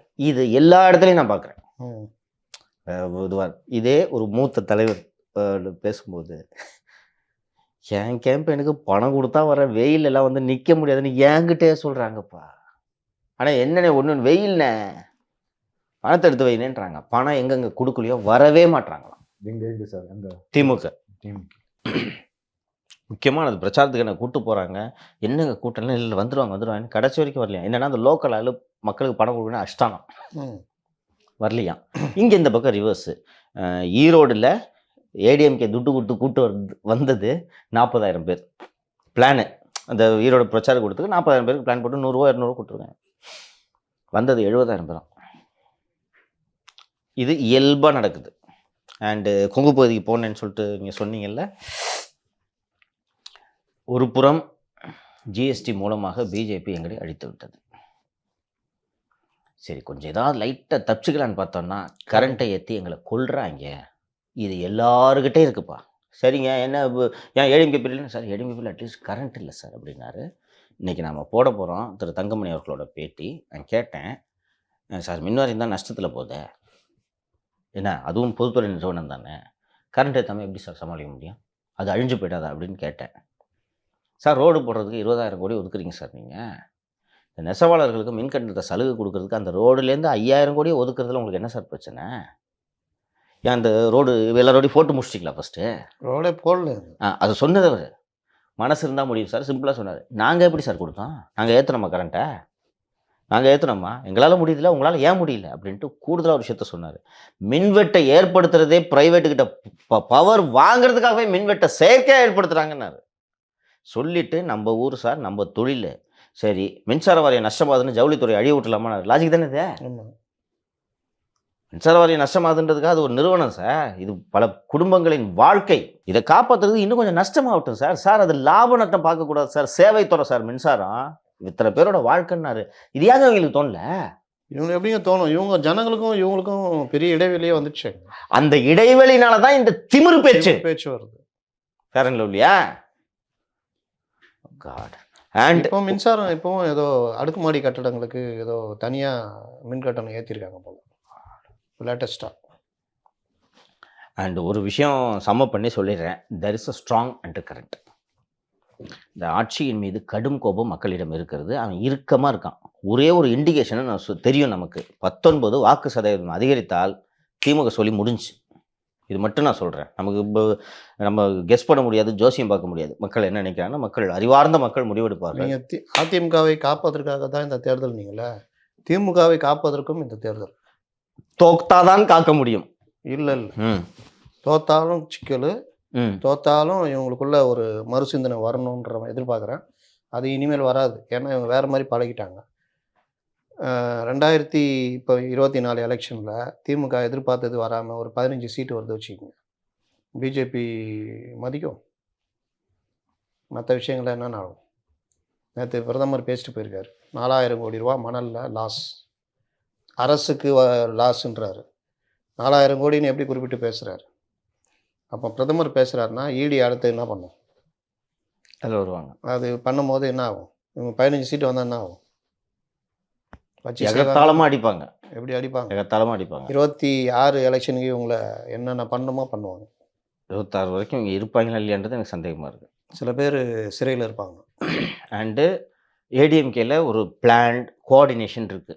என்ன, daily progress is being reviewed. இங்கே என்னப்பாச்சு, அங்கே கம்மியாக இருக்காமே, அங்கே இது இருக்காமல் என்கிட்ட கேட்குறாங்க ஃபீட்பேக்கு. என்னங்க பார்த்து சொல்லுங்கன்னா, சார் இங்கே வந்து நீங்கள் 3வது இடத்துக்கு போக போகிறீங்கன்னு சொன்னேன். எக்ஸ்ட்ரா ஆளை போடுறாங்க. 2 நாளில் பொசிஷனை ரிவர்ஸ் பண்ணுறாங்க. இங்கே இந்த இந்த இந்த முனைப்பு திமுகல மிஸ்ஸிங் இருக்கு. இப்போ ஆரம்பிச்சிருக்காங்க.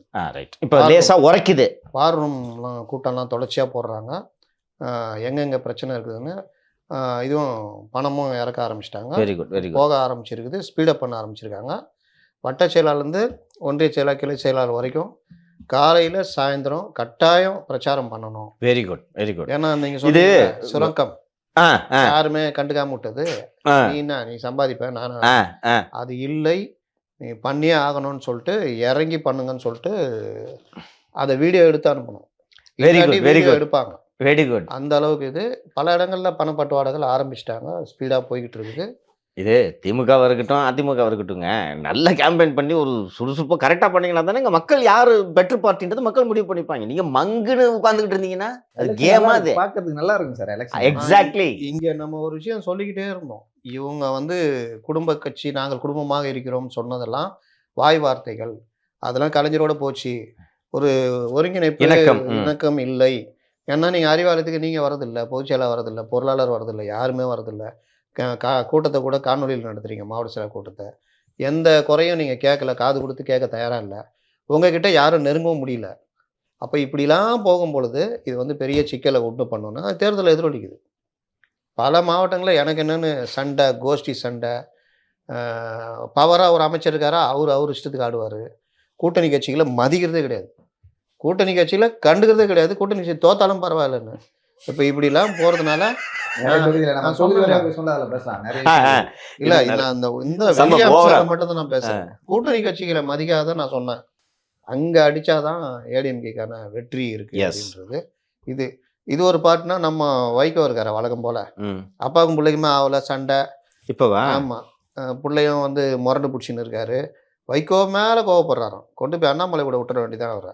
கரெக்டாக இருக்கும். நீ என்ன கிறிஸ்டன் உனக்கு கோவம்லாம் வருது? முத தேர்தல் கம்பெனி இல்லைங்க, அப்படி தானே பார்ப்பாங்க. கம்பெனி என் கம்பெனி, அப்பாவுக்கு அப்புறம் எம்டியா வந்துக்கிறேன், நீ மதிக்க மாட்டேங்கிறிய, அப்படி தானே கட்சி பண்ணுவேன். ஆமாம், கிட்ட தலைகீழ தங்க விட்டு லாடம் கட்டுருவேன். அந்த மாதிரிலாம் இது ஒரு பார்ட்னா இவர் அந்த இதுக்கு பேசினா திரும்ப கச்சத்தீவுக்கு வைகோ காங்கிரஸ் துரோகம் செஞ்சிருக்குதுன்னு தெரியாமல் பேசிட்டாரா, தெரிஞ்சு பேசினா தெரியல, உண்மையை பேசினாரு. இதுக்கப்புறம் இப்போ நேற்று எங்கே பிரச்சாரம் பண்ணிட்டு இருக்கும்போது ஒரு குடிகாரன் திருப்பி பேசினேங்கிறான். இப்போ குடிமகன்கள் பிரச்சனை எல்லா இடத்துலையும் இருக்கு தெரியுமா? நீங்க தானே ஊத்தி கொடுக்குறீங்க, அப்படித்தான் நடக்கும். அப்புறம் எங்கே போனாலும் எவனா ஒருத்தன் பேசினுக்கிறான், சண்டை போடுறான், ஒன்றும் பண்ண முடியல. காந்திராஜன் சொல்லிட்டு ஒரு எம்எல்ஏ ஜோதிமணிக்காக எங்கே அந்த அம்மா வரல காணோம் இவனோன்னா வருவாங்கப்பா இருப்பா தேர்தல் ஆச்சு கேமராலாம் இருக்குது கையை நீட்ட முடியாது. மறுபடியும் அவங்க எங்கே 5 வருஷமாக காணோம் இப்போவும் காணோம். நீங்கள் மட்டும் வந்துக்கிறீங்க ஏன்பா நான் கொஞ்சம் பேசிடுறேன்ப்பா அப்புறம் நீ பேசுப்பா. சரி பேச பேசணுன்னே எங்கே அந்த அம்மாவை காணோம் யோ பேச முடியா நீ ஜெயிப்ப நீ ஜெயிச்சே தீர்வ. அந்த அம்மா இப்படியே இது ஒன்றுனா இவரையே நம்ம டிடிவியவே என்ன ஏப்பா அவரு எப்படி ஹேண்டில் பண்ணுவார் அவரையே ஒருத்தர் ஹேண்டில் பண்ணிட்டான். ஏப்பா நான் பேசி முடிச்சிடுறேன்ப்பா அப்புறம் நான் பதில் சொல்கிறேன்ப்பா பேச விடுப்பா அப்படின்னு. இது இல்லாமல் அங்கங்கே மந்திரிகள்லாம் தூக்கி போட்டு மிதிச்சிடுவேன் அவனை தூக்கி போட்டு மெதிரா மூர்த்தி அவன் ரொம்ப கேட்டுனுக்குறான்னு. இப்போ எல்லா இடத்துலையும் வைகோ கிட்டேயும் ஒருத்தன் அதே மாதிரி என்ன பண்ண நீ இந்த மதுவை ஒழிச்சாதான் தமிழ்நாடு உருப்படும் இவனுக்கு டாஸ்மார்க்கை திறந்து அப்படின்னு உண்மையை சொல்லிட்டாரு. யாரு வைகோ அப்படியா? இந்த மதுவை ஒழிச்சாதான் தமிழ்நாடு உருப்படும் டாஸ்மார்க்கை மூணா தான் உருப்படும் அப்படின்னு. ஏன்னா பின்ன அவரை பேச விடாமே பண்ணியிருந்தா அவர் பத்திரிகையாளர்கிட்ட பேட்டி கொடுக்க மாட்டார் பார்த்துருக்கீங்களா? சொல்லிட்டு போயின்னு இருப்பேன். பெருசா கொஞ்ச நாளாவே ஒரு 2-3 இயர்ஸ் எல்லாம் ரொம்ப இதாயிட்டா இருப்பா பாவம் பாவம். முக்கிய நன்றி. தேங்க்யூப்பா தேங்க்யூ.